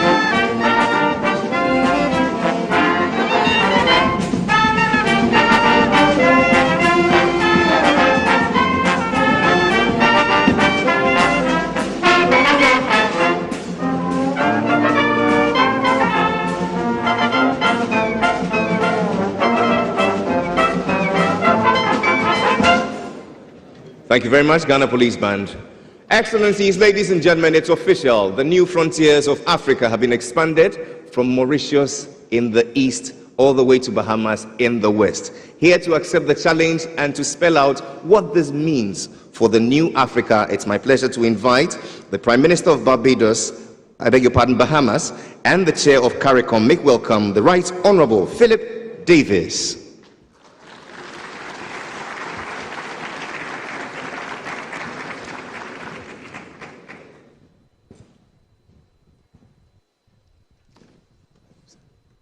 Thank you very much. Permit me to stand on the protocol that has been established and say to Your Excellencies, distinguished guests, ladies and gentlemen, first of all, my heartfelt thanks to the government and people of Ghana and the Afreximbank for the extremely warm welcome and generous hospitality you have bestowed on me and my delegation. We are grateful for the embrace and look forward to many years of close collaboration and friendship. I am pleased to have been invited to participate in this 30th annual meeting and 30th anniversary celebration of Afreximbank. I'm here as Prime Minister of the Bahamas, but I'm also the outgoing chair of CARICOM, the Association of Countries of the Caribbean Community. I bring greetings from the entire region. I wish to recognize my fellow Caribbean leaders also attending this meeting, Prime Minister of Barbados, Mia Mottley, Prime Minister of St. Vincent and Grenadines, Ralph Gonsalves. I'm elated that this meeting is taking place in Ghana, as this is the country with which many Bahamians hold direct ancestral ties. Those ties are on full display every Christmas and New Year's during our annual Junkanoo Parade, where the origins of the music, costumes, and dances have been traced back to the area called Princess Town right here in Ghana. So now you appreciate my excitement as I really greet you as my brothers and my sisters.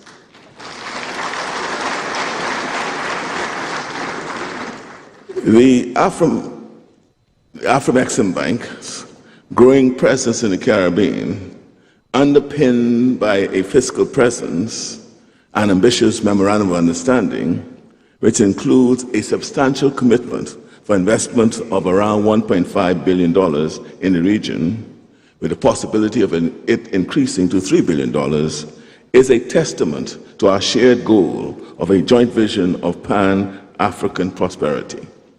I wish to thank and congratulate my friend, the President and Chairman of Afreximbank, Professor Benedict Orama, for his vision, steady leadership, and his persistence on the inclusion of the Caribbean region as part of the bank's vision.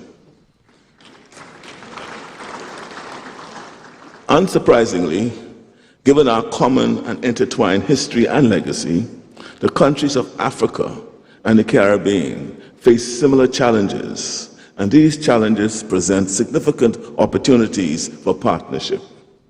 However, in many instances, as we heard yesterday from the speakers and panelists, be it food security, financial security, or trade, that we are not maximizing the hand we have been dealt by geography, by nature, and by history.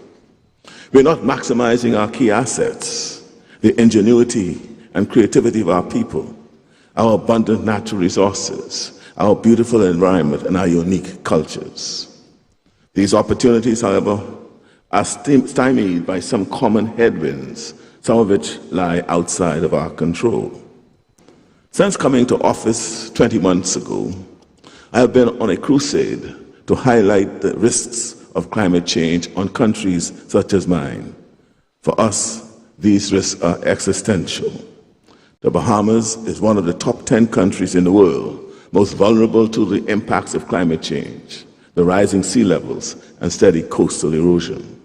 The increased risk in frequency and intensity of hurricanes threatens everyone and everything around our archipelago or small islands. In 2019, for example, Hurricane Dorian cost us $3.4 billion in loss and damage, the equivalent of 1/3 of our GDP. In the last 10 to 12 years, we estimate that more than 30% of our national debt is directly associated to climate change. We in the Caribbean region are on the front line. Likewise, African countries also face the new realities associated with climate change. Another commonly shared challenge is that of the current global financial model. Quite frankly, it's not working for developing countries, small island developing states, and those of us on the front line of climate change. This is why the success of Afreximbank is critical to our advancement as a region and as a people. The good news is, like you are a resilient and creative people. In the Bahamas, our global brand in the tourism sector has been the engine that drives our economy. While it is still better in the Bahamas, over time, we have become aware of how much of the tourism value chain lies in the hands of foreign investors. We must involve more local entrepreneurs in the value chain and keep more of every dollar spent in the Bahamas in the Bahamas. This requires us to properly capitalize our development bank to provide deserving loans to our citizens so they can play a more meaningful role in our economy. We are pleased to be working with Afreximbank to do just that. I know that African countries are exploring opportunities in tourism. This continent is truly blessed with an abundance of natural beauty like no other place on earth.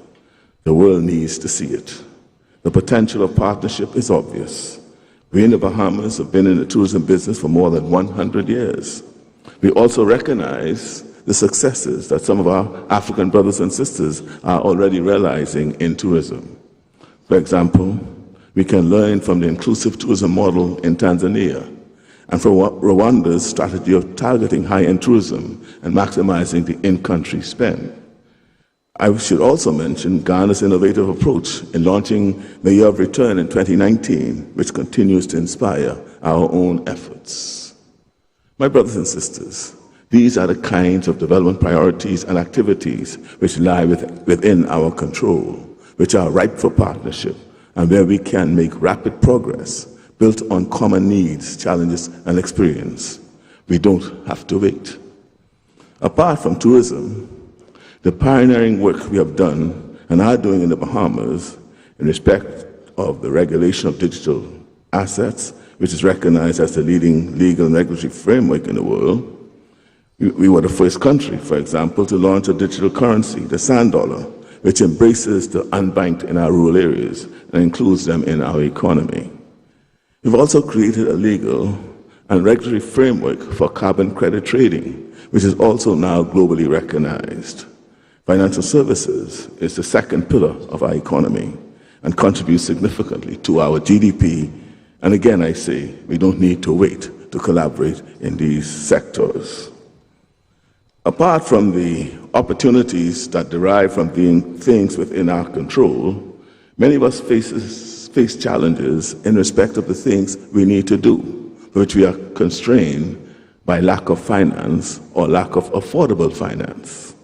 Again, our friends at Afreximbank are clear champions here, as they have not only recognized the many opportunities, but stepped forward to fill the gap. For this, we thank them. As we move forward with essential programs dealing with food security, financial security, and trade, I note a growing divergence in access to technologies where we seem to be on the cusp of something even more transformative than what has come before. Many of us are still on the early road to digitization, while the rest of the world is moving at a much quicker pace than we can. We must continue to channel our resources, both human and financial, in this area if we are to contain the widening digital divide. I am pleased, however, that we are taking measured and calculated steps to move beyond that stage in history when those of us in the developing world had no more agency than to put out our hands for help. It retarded our national development.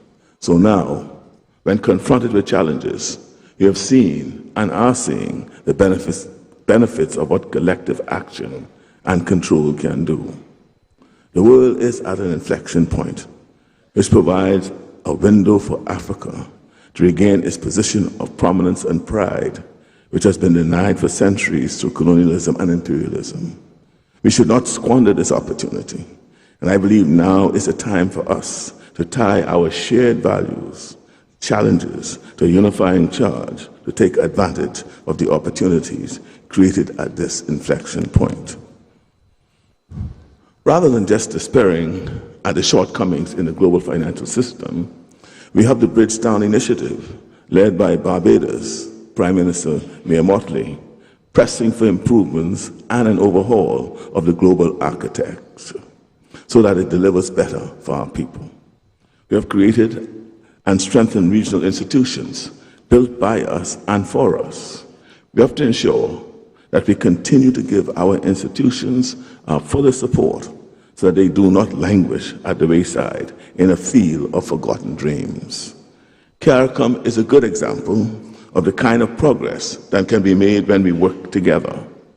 Just last week in Kingston, Jamaica, CARICOM convened a meeting, the first of its kind, with all of the key opposing stakeholders in Haiti to try to support them in restoring law and order and to reestablish a framework to hold elections. The suffering currently experienced by the Haitian people is immense, and a multinational effort is badly needed to bring relief.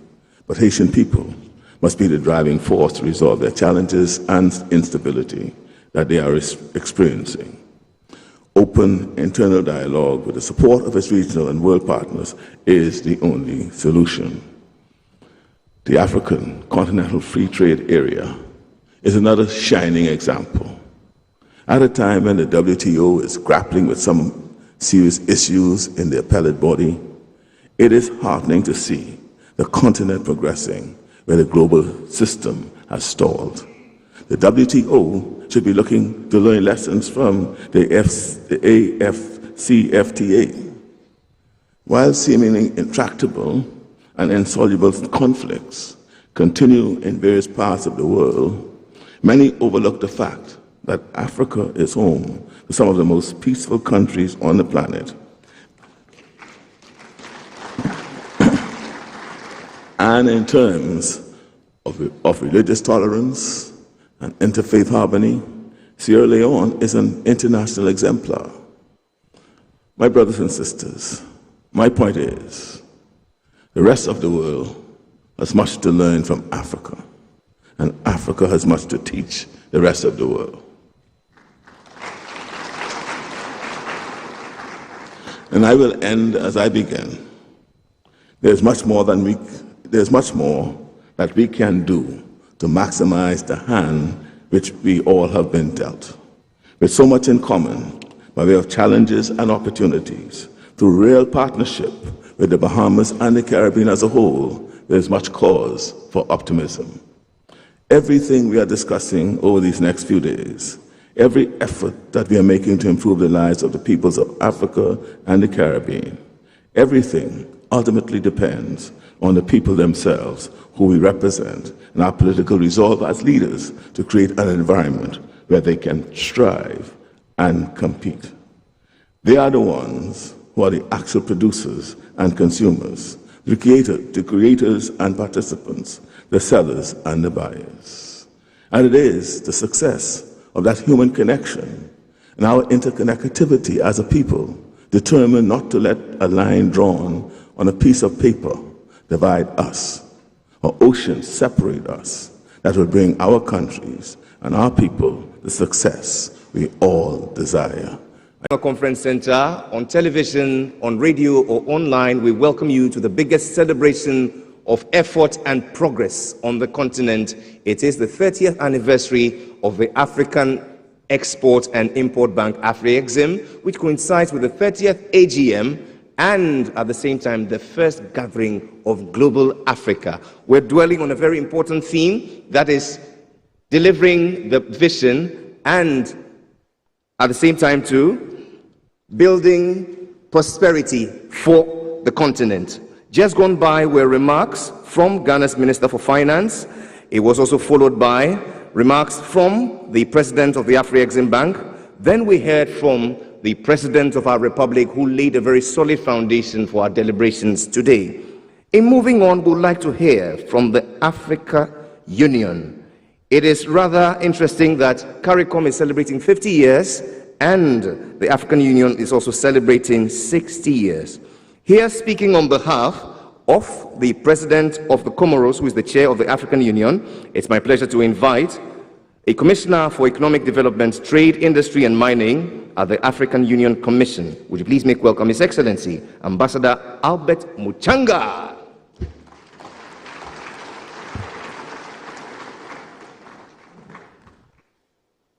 In Accra, we clap for free, you see.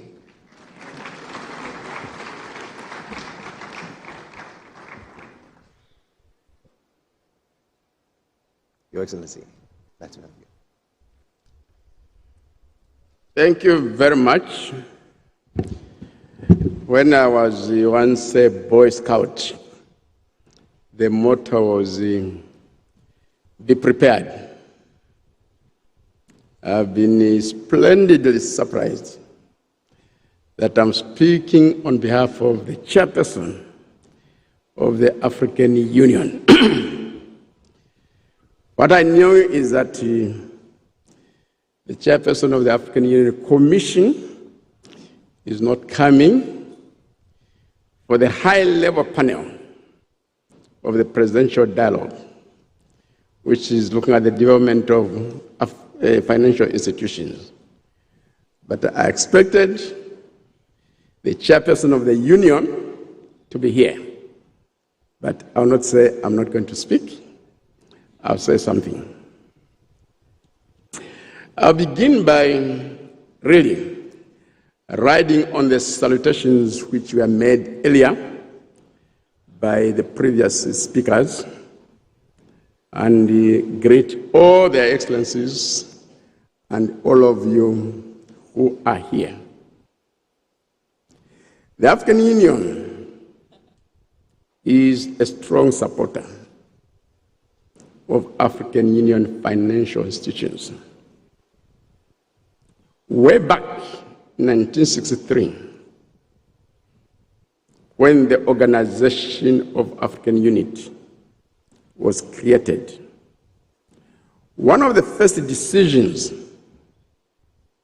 was on the establishment of the African Development Bank. And 1 year later, it was up and running. And it's a growing and resilient institution. From time to time, the Pan-African financial institutions have sought recapitalization, and they come to the African Union to ask for policy decisions in support of the request for capital increase, and that has been facilitated. We've done so in respect of the African Development Bank, and we've also done so in respect of the African Export-Import Bank. In addition to that, some of the Pan-African financial institutions have sought to be specialized agencies of the African Union, self-financing specialized agencies of the African Union. And right now, there are two of them, the African Export-Import Bank and the African Trade Insurance Agency. The request was considered by the Specialized Technical Committee on Finance, Monetary Affairs, Economic Integration, and Economic Planning in July last year in Lusaka. And in principle, the ministers agreed. A few technical issues were supposed to be looked at, and the champion of the African financial institutions, the president of this great country, was expected to make a decision, forward a decision to the Assembly. Is yet to be made, but we hope that in the very near future, that decision is going to be made. When we started developing the African continental free trade area, the question of payments and settlements came up. And were approached by the African Export-Import Bank to facilitate the establishment of the Pan-African Payments and Settlement System, PAPS. And we took the matter to the Association of African Central Banks, as well as the Specialized Technical Committee on Finance, Monetary Affairs, Economic Planning and Integration, and they approved. And in his speech, the president of the African Export-Import Bank highlighted how it is doing, and it's doing it very, very well. And later, there are going to be instruments where there will be accession by some central banks across Africa. And the journey continues. The president of this great country is the champion on the African Union financial institutions. And again, working with the finance ministers and working with the Association of African Central Banks, and based on a decision of the Assembly to embark on macroeconomic convergence across Africa. Work is underway to establish the African Monetary Institute with the support of the African Development Bank. When we have reached a good level of macroeconomic convergence, we'll be in a position to do two things. First, to establish the African Central Bank, and later, to establish a single African currency. And that work continues in the financial sector. In July last year, we signed a memorandum of understanding with the Association of Pan-African Stock Exchanges to create a Pan-African Stock Exchange. And with the support of the African Development Bank, work has started, and we hope that in the coming year, we should be able to roll out a virtual African stock market. And in addition, there are other financial institutions that are in the offing. One is the African Investment Bank. The other one is the African Monetary Fund. And the other one, which was recommended to the heads of state and government, and they accepted, is the African Financial Stability Mechanism. So against this background, I think it's very, very clear to all of us that the African Union is a friend and a great supporter of all the Pan-African financial institutions operating in Africa. And we look forward to deeper and broad relations with our sisters and brothers in the Caribbean. I was in Barbados last year when we had the inaugural trade and investment meeting there. And there was huge passion, great excitement, and great aspiration to develop the relations between the Caribbean and Africa. The African Export-Import Bank has pioneered by coming up with financing arrangements and institutions in the Caribbean. Efforts are underway to develop transport and communications linkages. And work is underway through the International Trade Center to do a mapping exercise on value chains between Africa and the Caribbean. All those are indications of moving forward. But above all, CARICOM is ready for a free trade agreement with Africa. However, we on the African continent still have to go into deeper economic integration. From the African Continental Free Trade Area, we need to move the African Customs Union or common market so that we have got a common external tariff. And when we do that, we are going to be able to enter into a free trade agreement between Africa and the Caribbean. I'll conclude by saying, on behalf of the chairman of the African Union, His Excellency the President of the Union of the Comoros, and on behalf of the chairperson of the African Union Commission, His Excellency Dr. Musa Faki Mohammed, I convey the warm congratulations of the African Union system for the 30 years of existence of the African Export-Import Bank. You started young, you are growing, and your ambitions are very huge. It took you 30 years to be around 30 billion.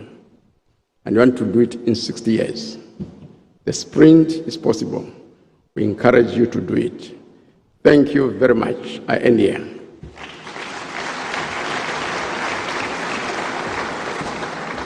Let's hear it up once more for His Excellency Ambassador Albert Muchanga, Commissioner for Economic Development, Trade, Industry and Mining, speaking to us on behalf of the President of Comoros and Chair of the African Union, and also the Chair of the African Union Commission. Please extend to them our warmest delight and for their progressive and visionary outlook, the enthusiasm in all that we do at Afreximbank. We're extremely grateful. Shortly, we bring the first plenary to a close. It will be closed with the signing ceremony.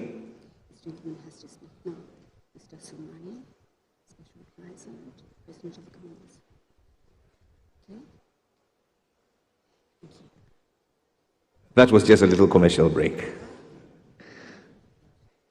It is proper for us to receive remarks from a former Minister of Finance who is a special advisor to the President of the Union of Comoros. Would you please make welcome Mr. Assoumani Abdou Salam.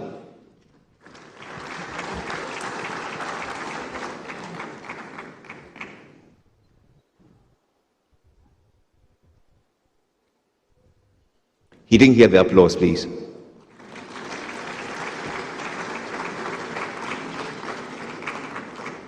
Well, I hope he doesn't miss the rapture.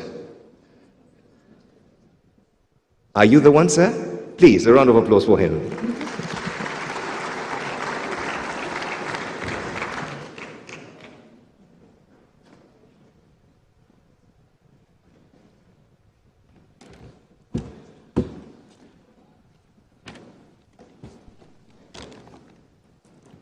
Excuse me.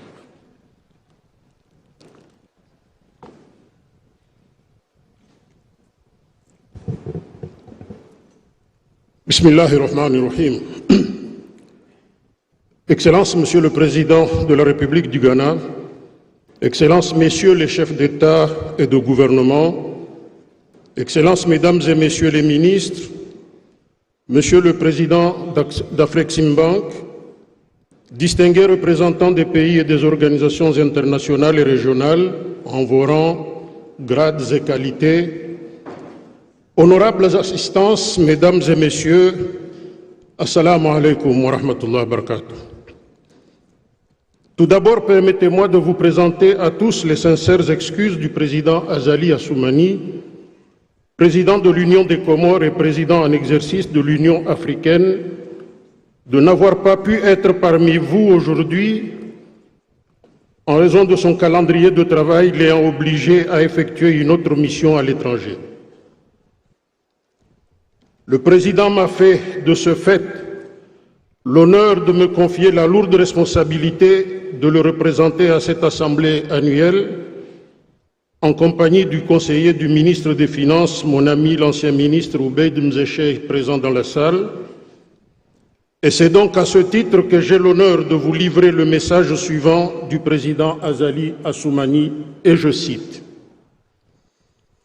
Excellence, Monsieur Nana Addo Dankwa Akufo-Addo, président de la République du Ghana et chers frères, chers collègues, chefs d'État et de gouvernement, Excellences, Mesdames et Messieurs les ministres, Monsieur le Président d'Afreximbank, Professeur Bénédicte Orama, distingués représentants des pays et des institutions ici présents, Mesdames et Messieurs en vos rangs, grades et qualités, je voudrais tout d'abord remercier le gouvernement ghanéen pour l'accueil et les facilités réservées à ma délégation depuis notre arrivée au Ghana. Mes remerciements vont également à l'endroit d'Afreximbank pour l'organisation de cet événement important pour le développement durable de l'Afrique, et je salue par la même occasion la pertinence du thème retenu. Je suis honoré de m'adresser à vous aujourd'hui sur un sujet qui est crucial pour notre continent, à savoir transmettre la vision et construire la prospérité des Africains. Depuis de nombreuses années, notre continent a été confronté à de nombreux défis, notamment la pauvreté, la maladie et la corruption. Néanmoins, nous avons réussi à surmonter ces défis au fil des ans grâce à notre résilience, notre détermination et notre espérance. Rappelons-nous que notre continent a subi deux crises majeures ces dernières années. La pandémie Covid-19, d'une part, et les conséquences de la guerre en Ukraine qui ont sérieusement affecté l'économie mondiale et africaine en particulier. En effet, la croissance moyenne estimée du produit intérieur brut réel africain a ralenti, passant de 4,8% en 2021 à 3,8% en 2022 et devrait se stabiliser à 4% en 2023-2024, compte tenu des incertitudes mondiales. L'inflation moyenne des prix à la consommation a fortement augmenté et a atteint 13,8% en 2022 contre 12,9% en 2021, soit le niveau le plus élevé en Afrique depuis plus d'une décennie. Cette inflation est due aux répercussions de la guerre en Ukraine sur les prix des denrées alimentaires et de l'énergie, ainsi qu'à la persistance des perturbations dans les chaînes d'approvisionnement mondial. Eu égard à cette réalité économique, il est temps pour les dirigeants africains de songer à une véritable relance de l'économie africaine. Cependant, pour construire un avenir prospère et durable en Afrique, il est essentiel que nous ayons une vision claire de ce que nous voulons réaliser. Cette vision doit être inspirante et inclusive et doit être soutenue par tous les Africains, indépendamment de leur statut socio-économique ou de leur origine. Pour transmettre cette vision, nous devons avoir des leaders forts et visionnaires qui peuvent inspirer et guider notre continent, des leaders qui comprennent les défis et les opportunités qui nous attendent, qui sont prêts à relever ces défis et engagés à travailler pour le bien-être de tous les Africains. En outre, pour construire la prospérité de notre continent, nous devons également nous concentrer sur le développement économique et social. Cela signifie investir dans les infrastructures, les énergies renouvelables, la technologie et l'innovation, l'agriculture, l'éducation, la santé et j'en passe. Nous devons également encourager l'entrepreneuriat et le développement des entreprises afin de stimuler la croissance économique et de créer des emplois pour les jeunes. Dans le même temps, nous devons également nous assurer que notre développement est durable et respectueux de l'environnement. Cela signifie adopter des pratiques commerciales responsables, réduire les émissions de gaz à effet de serre, protéger la biodiversité et garantir la santé et le bien-être des communautés locales. Je me réjouis de noter à cet effet la convergence de ce qui doit guider nos actions pour répondre à cette thématique avec les grandes orientations de l'agenda 2063 de l'Union africaine.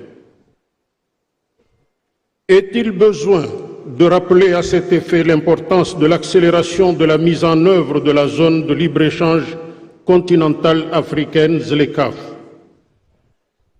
En fin de compte, transmettre la vision et construire la prospérité des Africains est un travail d'équipe et d'ensemble.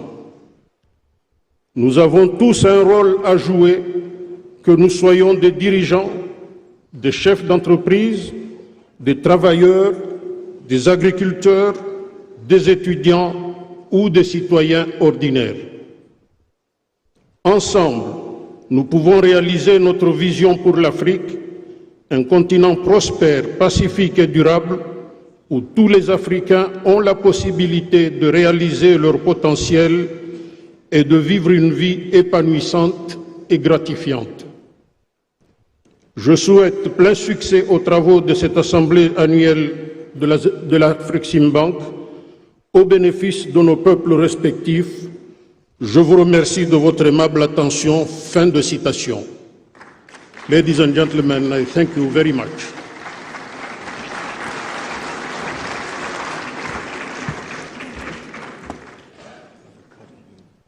No, I have no. Excellencies, ladies and gentlemen, a resounding round of applause for the representative of the President of Comoros. I struggled to make meaning of the French. All I was hearing was croissant and vin. Forgive me. Next time I'll get my translation devices. And now bringing closer to all that we've heard through the lenses of a sub-theme, ladies and gentlemen, towards a unified vision for the prosperity of Africans, is a woman who bears the traits of the great Marcus Garvey and of the warrior queen of Ashanti, Yasantua. You don't have to look any further than the woman seated right in front of us, the moral compass for this world, the Prime Minister of Barbados, yours and mine, the Honorable Mia Amo Motley.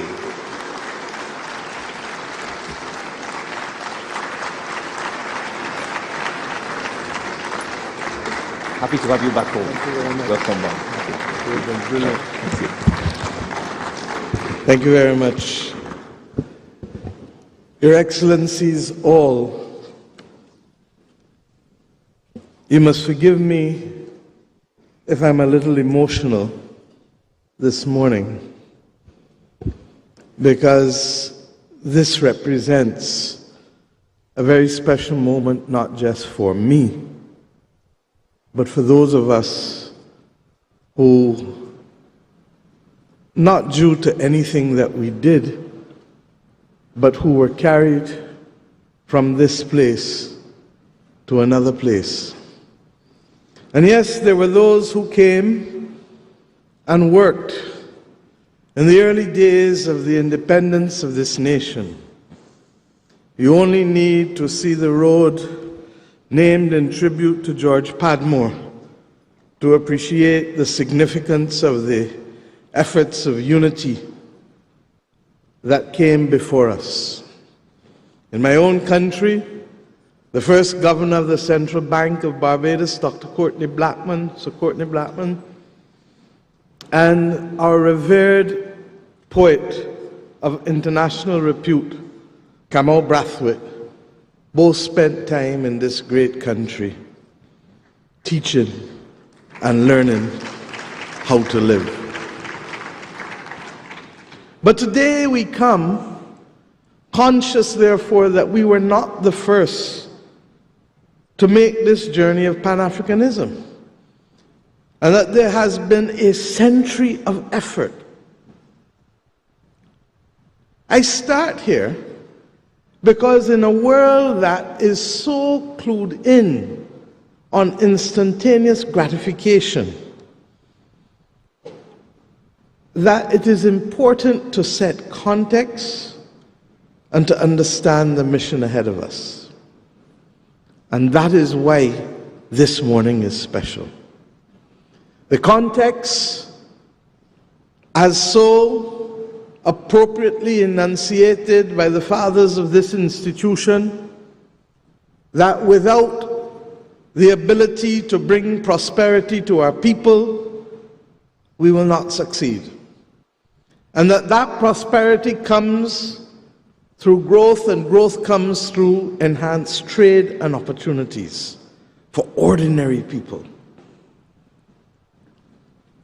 Perspective, because we live in a world where the existential crises threaten our individual and collective demise, such that if we don't come together to stay together, we cannot survive the battles of this century. I want, at the outset, to salute and thank Professor Benedict Orama, who is an outstanding visionary and who appreciated that Africa's reach must not simply be that on the continent, but that the tangible expression of integrating the daughters and sons of Africa from the diaspora, and in this particular instance the Caribbean, is a critical part of the journey of being able to forge a clear and definite future of prosperity for our people. And Professor, you have a talented and committed team. And ever since our encounter in 2021, we've seen the example of that commitment in the Caribbean in tangible ways by the urgency with which they and you have undertaken this mission. Perspective, because as chairman of CARICOM in 2020, when the COVID outbreak hit us, I received a call from Dr. Tedros, who said to me, "Speak to Strive Masiwa. The Caribbean must not flounder with its capacity to respond to this pandemic." And the people of Africa, the heads of government and heads of state of Africa have come together to establish the African Medical Supplies Platform. It will pool the procurement to guarantee access, because we were told that our orders were simply too small to make a difference. Too small to access, from equipment to therapeutics to vaccines. Too small to be seen, too small to be heard, too small to be felt. And that platform, for those who may have difficulties, the financing would be available from Afreximbank. That was the first encounter. You heard from President Akufo-Addo earlier the importance of friendship and the dire importance of friends in need. We, therefore, today are simply seeking to build upon that engagement which started in 2020 and which could so easily have been left as an isolated experience were it not for the vision and commitment of Professor Orama and the determination His was a determination that if we are to truly realize our potential, then we must do as others have done. We must go afar. We may not colonize in the way that they have, but we will influence in the way that we must.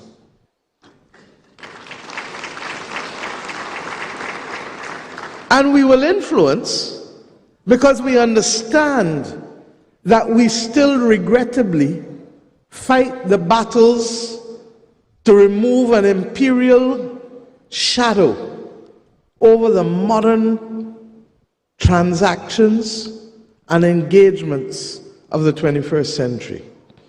That imperial shadow has meant that the things that we were told could not be done have been done by others. That there should be no quantitative easing.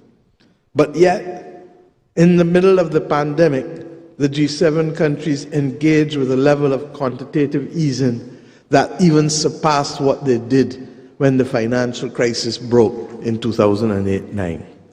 We were told that there should be no export restrictions, but we saw equipment held back and export restrictions applied when ventilators were in short supply, when it was the belief that ventilators were the savior for those who needed to survive the pandemic. We were told, as we have been for years, that there should be no subsidies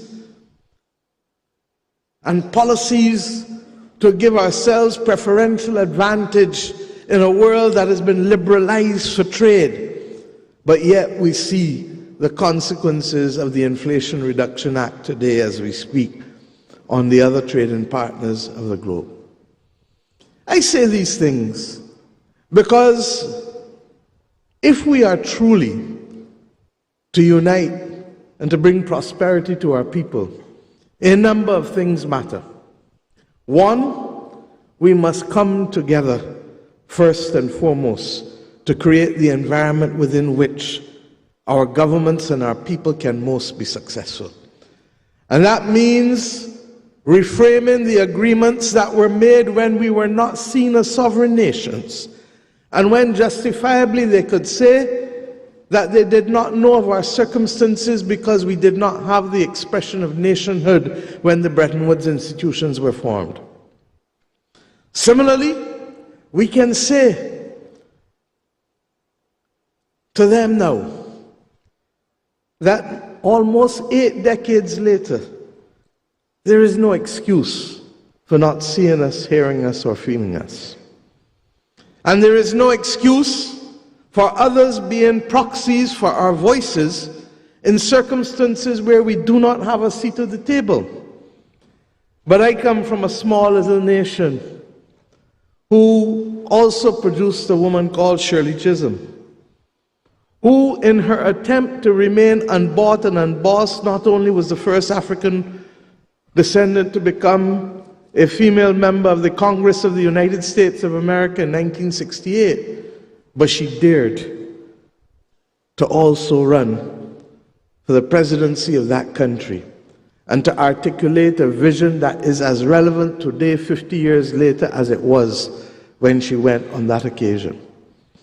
And she told us that if there is no seat at the table, bring your own chair.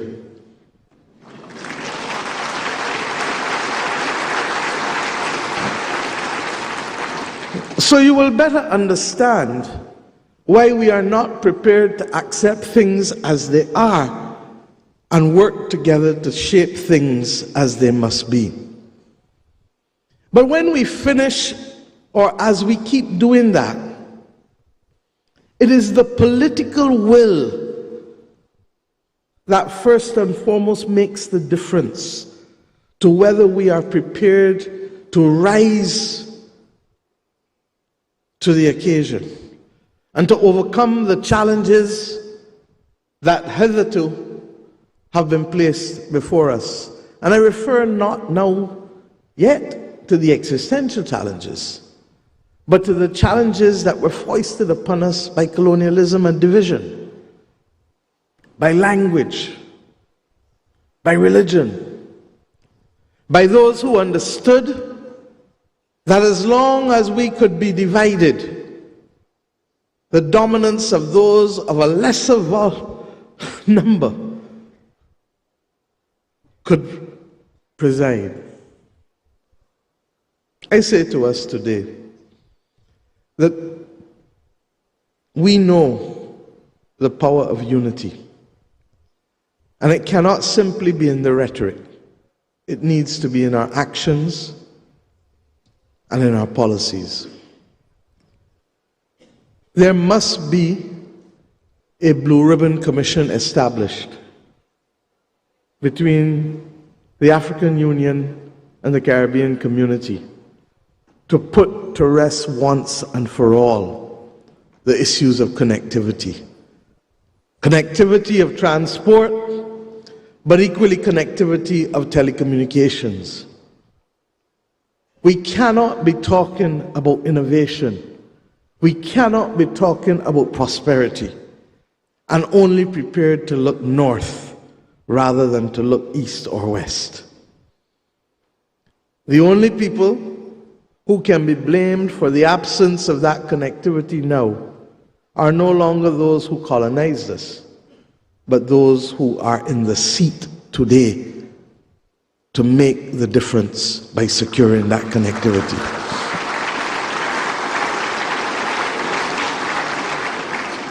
And I therefore look forward to my brothers and sisters coming together, recognizing that while each of us may not have the capacity to do all that we would like to do, we have the ability to pool together to secure that advantage.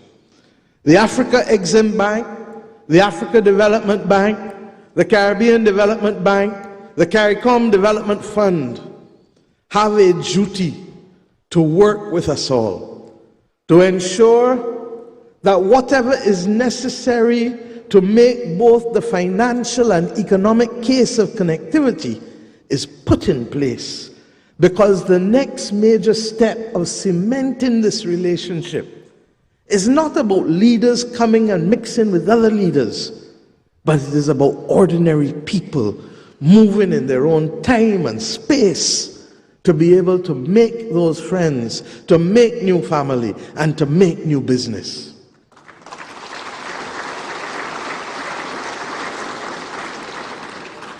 When that happens, we will not even know the bounty that shall be created, because there is an organic nature in which the creativity and the abundance of our people shall allow for things to happen and to be created that we can't even contemplate today.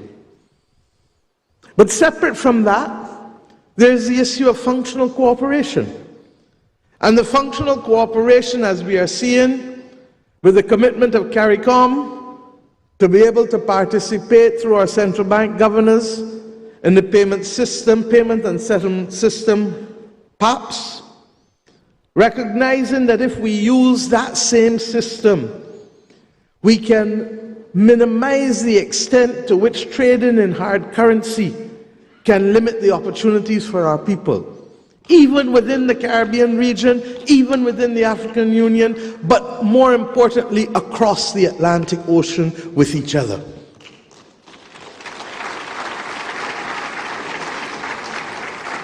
The functional cooperation, however, must go beyond that. And it must now also, as it did in the area of the African Medical Supplies Platform, continue where pooled procurement is critical, both to access difficult provisions or equipment, where our orders, as I said, are simply too small, and to guarantee better pricing that we cannot do as market takers and not as market shapers. That pooled procurement, particularly in a world bedeviled by a climate crisis, relates to the extent to which we can make the investments in a few critical areas. Yes, one is pharmaceuticals, There is need for pooled procurement in pharmaceuticals, but there is also need for manufacturing of pharmaceuticals in the global south, as Rwanda has shown so brilliantly here on the continent with the establishment of its partnership with BioNTech, and other African countries are about to follow. In our own region, Barbados and Guyana have also indicated that we will work together with Rwanda and the WHO and other partners in the European Investment Bank and the European Union for both technology transfer, for the provision of the regulatory framework being adopted, and for ultimately the access to have the capital. But what matters for this to happen is for us to be able to have the pooled procurement. We spoke earlier, I think Professor Orama was the one who showed us the possibilities of what can happen when Zambia makes electric vehicle batteries, or when other countries are involved in medical devices. We have, through functional cooperation, to determine what are the centers of excellence in terms of industrial production that can bind us together as a Caribbean and African people. Similarly, my dear brother, Prime Minister of Bahamas and Chairman of CARICOM, has spoken eloquently about the possibilities of services. What we can bring to the table and what you can bring to the table in terms of tourism services. Like Bahamas, Barbados has in excess of a century's experience in the business of tourism. By the same token, in the area of educational and medical services, we have been able to excel such that we have been able to provide for our people a quality of life for the most part that is among the envy of the world as a developing nation. It is not rocket science. It is not impossible. And in the same way we had citizens come here 70 years ago to teach, there must be ways in which there can be greater collaboration with respect to education and with respect to medical services, as we are seeking to do with the Afreximbank with financial services. Bahamas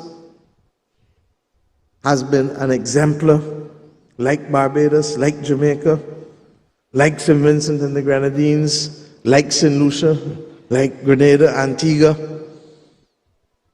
St. Kitts and Nevis. All of us know what it is to earn our living through being hospitable and providing opportunities for others to visit.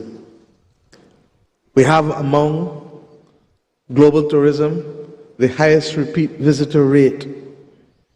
It is not impossible, therefore, for us to have a more structured approach, not just to land-based tourism, but to cruise tourism. Africa and the Gulf states have the lowest penetration with respect to cruise tourism globally. And I hope that through our cooperation with Afreximbank, we can see individual projects from the St. Vincent and the Grenadines, which I call God's place on earth. When you go to the Grenadines and you see the beauty of the landscape, to other parts of the Caribbean, where, in the case of Barbados, we currently home port cruise ships and take people from the United Kingdom every week in the winter season to cruise the Caribbean. And when you ask those in Africa, why aren't we seeing more people?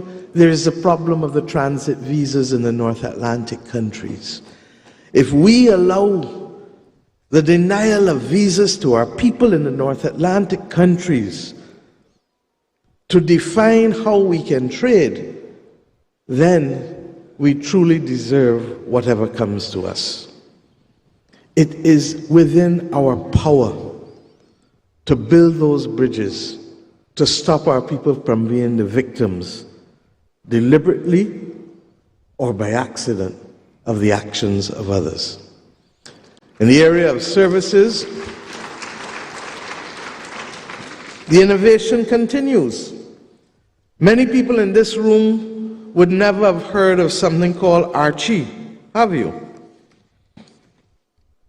Archie as it then was the first internet search engine tool. And Archie was an innovation of a young Barbadian Alan Emptage. You didn't know that. And he refused to patent his revolutionary technology to ensure that the modern technologies we use today could be done and could be built. He is now recognized for his creation. So that when we speak about Google, we need to know that long before Google, there was Archie. Now there are some who might have said that he was foolish and he should have patented it and done what all the others did. But equally, long before Apple Pay, there was M-Pesa. And we begin to ask ourselves, how best can we work together to ensure that that innovation which we have seen, which is not gone, but still resides very much in the bosom of our people, how can it be nurtured and how can it be used in the interests of our people? I believe that the Afreximbank, along with the other financial institutions, have a role to play in that. But more often than not, we have so much distance to go in bridging the development deficit that we tend to focus only on those traditional areas rather than appreciating the importance of equal attention to unleashing the innovation of our ordinary people in Africa and the Caribbean. I believe, therefore, that we have a duty to have the cultural confidence that is necessary to believe in our people and to put the institutions there from which they can benefit. And this is where the romanticism that binds us together meets the rubber on the road with the practicality of the institutions necessary to integrate into a global economy. The Afreximbank, over its 30 years, has shown that it is not just a romantic ideal for Africans, but it has done the business of being able to bring together opportunities for people and companies, particularly when they are most needed. I look forward to the CARICOM Development Fund, who has just become a shareholder of the Afreximbank,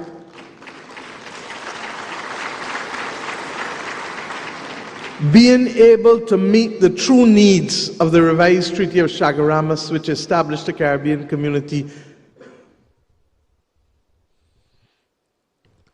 The Treaty of Chaguaramas, which established the Caribbean Community, and the revised treaty, which established the single market and single economy.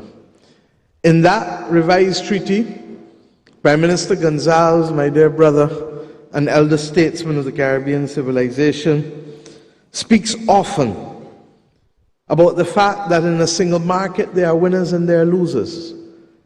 And one of the great geniuses of that arrangement we created was the fact that it recognizes that disadvantaged countries, disadvantaged sectors, and disadvantaged regions must not be forgotten.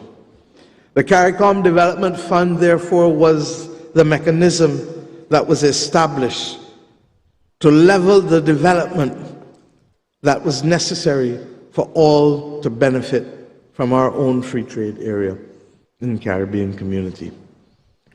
Its capacity to do so has been limited in the past by the contributions of small countries, its members. This opportunity, as a shareholder of the Afreximbank, excites us as to the possibilities of finding mechanisms to unlock the significant savings base of the Caribbean community such that we can put financial instruments that are innovative to allow our own people to help finance our own development rather than simply waiting for others to bring money to help us.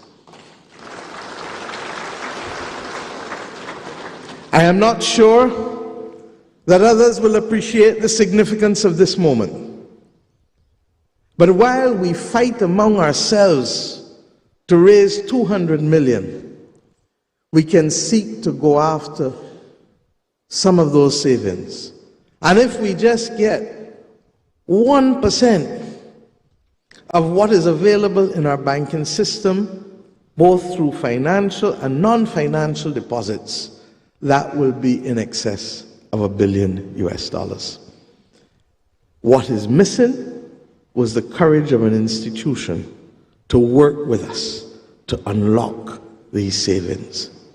This is why this is an emotional moment for me and my colleagues today. We have come to Accra, Ghana, not because we have simply come home to celebrate the homeland, but we have come to Accra, Ghana, confident that the things we shall do here and the agreements we shall make here are part of a continuum that we have started in the last year with the Afreximbank to be able to see how truly we can make a defining difference to the lives of our people. These things will not happen by accident. And when we spoke of the first Caribbean Trade Investment Forum a year ago, others didn't believe that it would be possible. And yet we met in Barbados at the end of August, early September, to host that first Trade and Investment Forum. I look forward to when we will meet later this year in Guyana to do the same, because it is the bridges that we are building that will create the opportunities that our people need. You know, when we saw the holograph, and we, especially for me, who was not born until 1965, could sit in a room with the father of the post-independence world of Africa and the Caribbean, and hear the voice and the words of Dr. Kwame Nkrumah, it was also a special moment. His commitment and his life's journey is a lesson for us all on this journey. That even those who were revered have the capacity to be distracted and taken down by those whose vision is too narrow and too limited. But that ultimately, the noble causes that we fight for will always rise because they are universal and they are perennial. I leave, therefore, this morning, this stage, confident that that which has brought us to Accra is a noble and veritable cause. It was expressed by Bob Marley in that great song, Africa Unite, as we're moving right out of Babylon and we're moving into the fatherland, or should I say, the motherland. My friends,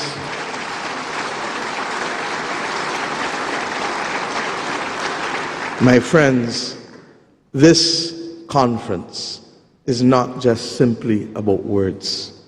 The genius of this conference is that it has been about action. Let us all, to the occasion, now apply the will that is necessary to close the gap, and to recognize from the example of Dr. Nkrumah's life that it is not always a straight line, but that we shall always remain focused, because that cause for which we fight is a necessary and a just cause for the liberation and for the improvement of the lives of the people of Africa, wherever the people of Africa are found on the planet Earth. Thank you, and God bless.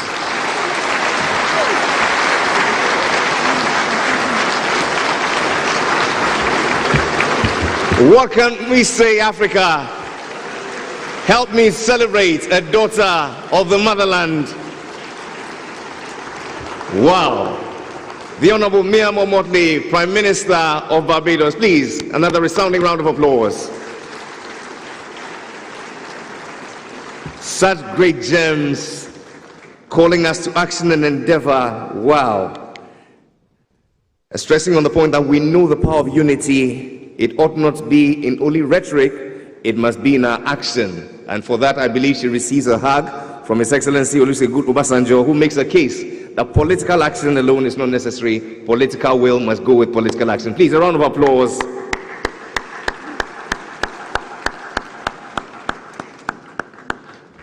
Honest to God, when I was listening to you, I was only picturing my 3 daughters on the back of Father's Day yesterday. And I was just praying to God that they would turn out as knowledgeable and as glorious as you. Please, if you wish that for me. My only fear, can I be honest, is that some 3 boys will come and reap from where they haven't sown. But God will help me. This actually sets the tone for a very wonderful conversation we ought to have. It's a high panel, ladies and gentlemen, of heads of state and governments delivering on the vision, the benefits of strong continental financial institutions. But we want to just take a little coffee break and return. However, before we go for coffee and tea and cocoa, we want to just give ourselves some precious gifts made right here in Africa. I'm talking about 6 amazing deals that have been put together to showcase our financial muscle in taking care of our own problems right here on the continent. Let's have the table set. Okay, it's set already. It's my pleasure to invite to sign the first, the Managing Director of Ghana Railway Company Limited, Mr. Michael Anyete. Please welcome him warmly with a round of applause. He's joined by the Executive Vice President of the Intra-Africa Trade Bank, Mrs. Kanayo Awani.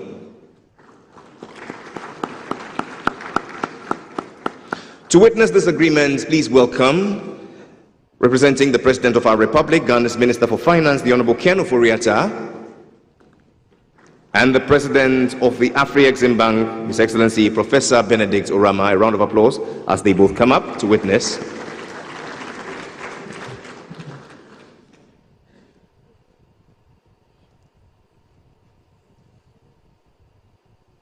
Mr. Michael Anyete and Mrs. Kanayo Awani.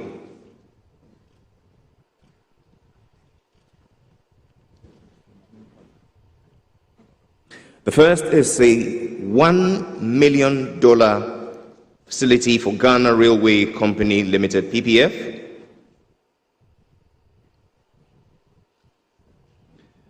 The project will bring on stream an asset estimated at $3.5 billion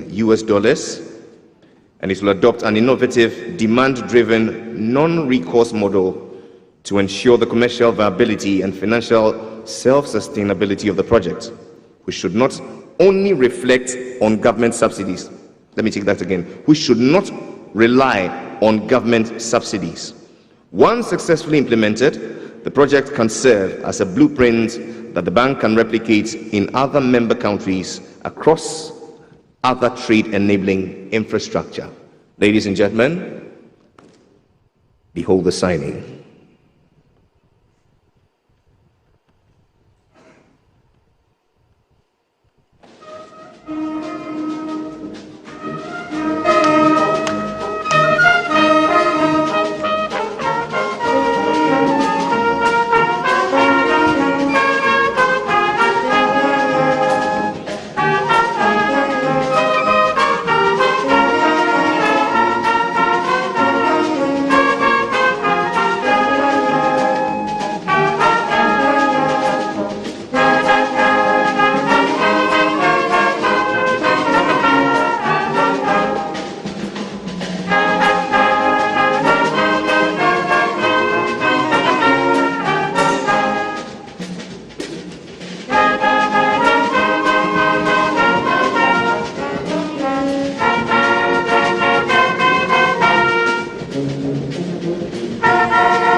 The deal is done for Africans, by Africans, and this is how we celebrate this innovative partnership. Congratulations, Ghana Railway Company Limited, and many thanks to you, the Intra-African Trade Bank. Ladies and gentlemen, another round of applause. Honorable Minister, thank you very much. I ask that the President of the Afreximbank please stay behind. Let me invite to join the President, the Minister for Finance of the Republic of Malawi, the Honorable Sosten Ngwengwe.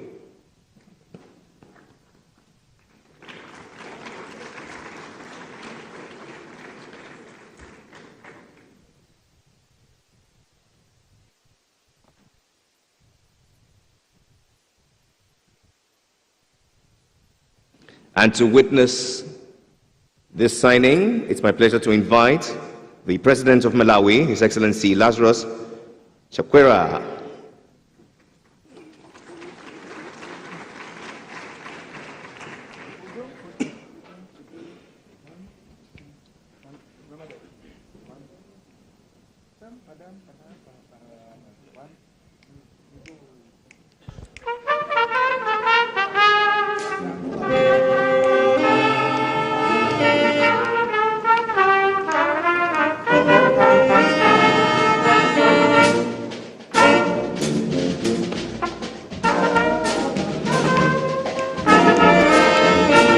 This MOU addresses the hard and soft infrastructure gaps, with several projects identified for quick implementation that are expected to generate investments exceeding $1.5 billion in the short to medium term. The bank will also provide twinning and matching services to attract African direct investment, introduce and support African EPC companies to invest in and or execute projects, as well as provide advisory services to government agencies to support effective implementation of the integrated development strategy. Would you please help me celebrate the MOU between the Government of Malawi, Ministry of Finance, and Afreximbank.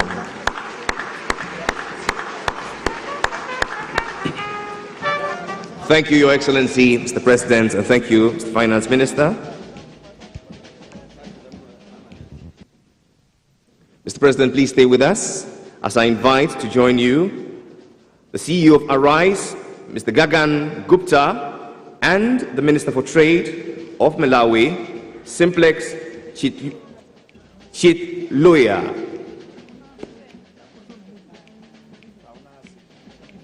A warm round of applause, please.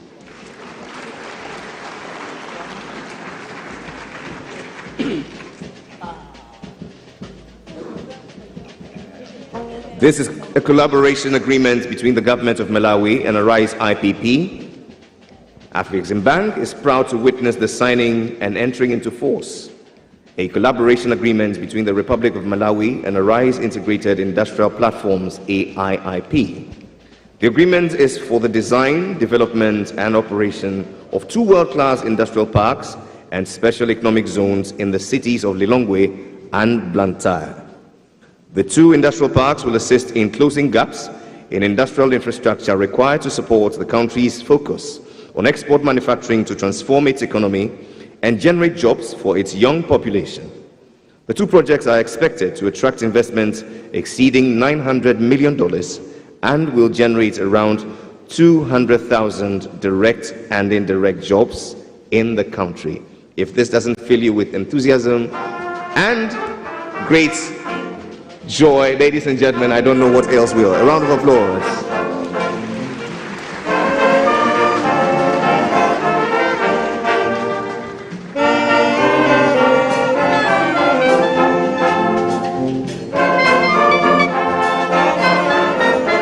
Here's to collaboration between the Government of Malawi and Arise IIP.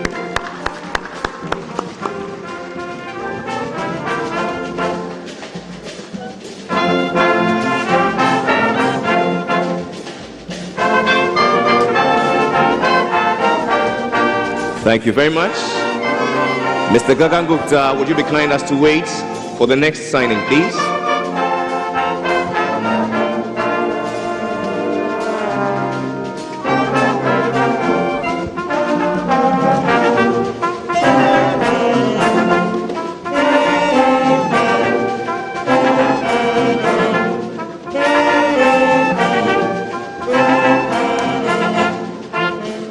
This signing is between Arise, IPP, and Afreximbank. Signing on behalf of the bank, the Executive Vice President, Intra-African Trade, Mrs. Kanayo Awani, and the CEO of Arise, Mr. Gagan Gupta.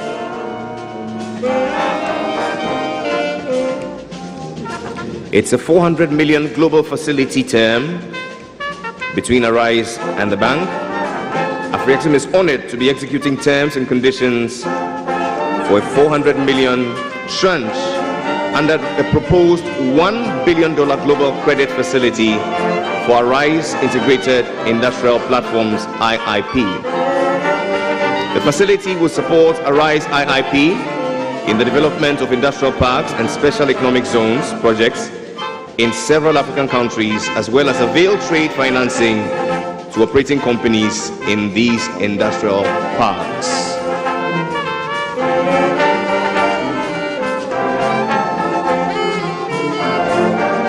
Let's bring down the music a bit. I shall now invite the Prime Minister of Bahamas, the Right Honorable Philip Davis, to please join the President of the Afreximbank for this next signing.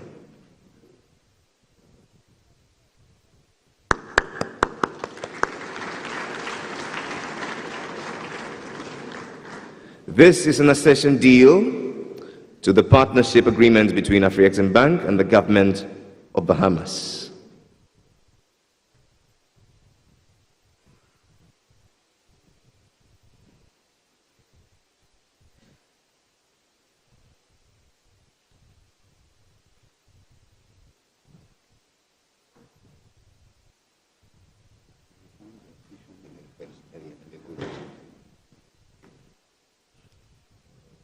The first is the accession deal to the partnership agreement, which will be followed by an MOU stating a collaboration to commence with a pilot project that entails the preparation and development of an Afro-Caribbean marketplace, also referred to as an international marketplace, to be located on Grand Bahama Island.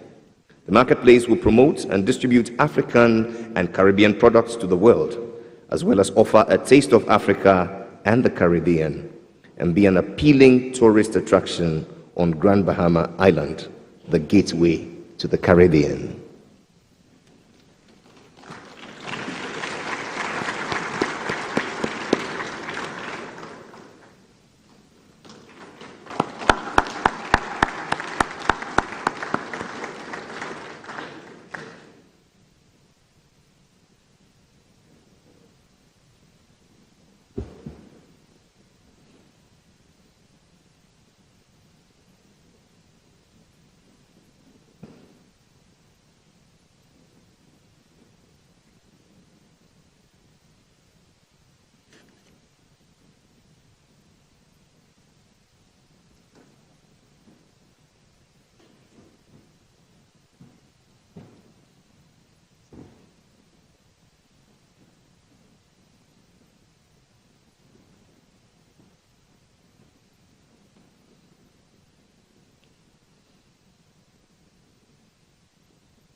And so right after this, we shall have a group photo, what we call a family photo. It will comprise all heads of state, heads of government, together representatives of heads of state and government who are not here with us in person.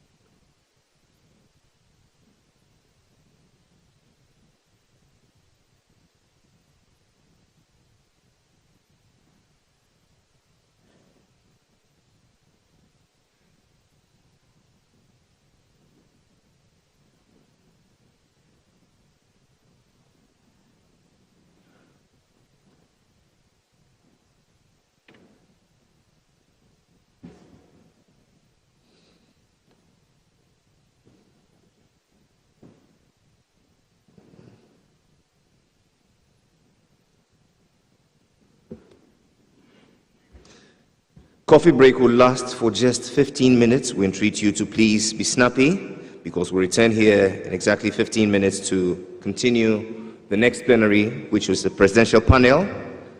Allow me the pleasure of acknowledging the members of that panel. We'll be joined by the Prime Minister, the representative, I beg your pardon, of the Prime Minister of the Federal Republic of Ethiopia. We'll also be joined by the President of Zimbabwe, who is here in person, the Prime Minister of St. Vincent and Grenadines, the Prime Minister of Sao Tome and Principe. We'll receive in our midst also the representative of the President of Uganda, who will be on the panel, the representative of the President of Kenya, the representative of the President of Rwanda, the representative of the President of Egypt, the President of Malawi,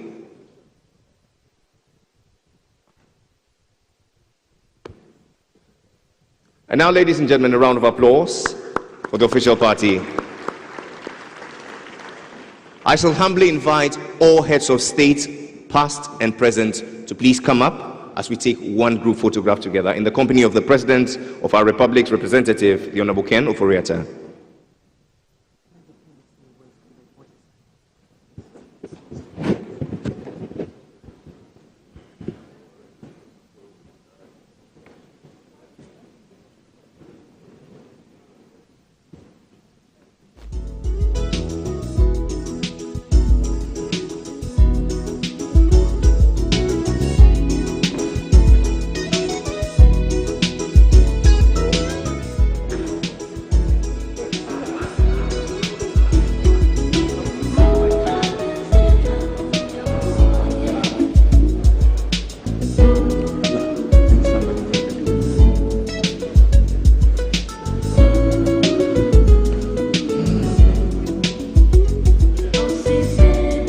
Protocol, please direct. All our heads of states, heads of government, past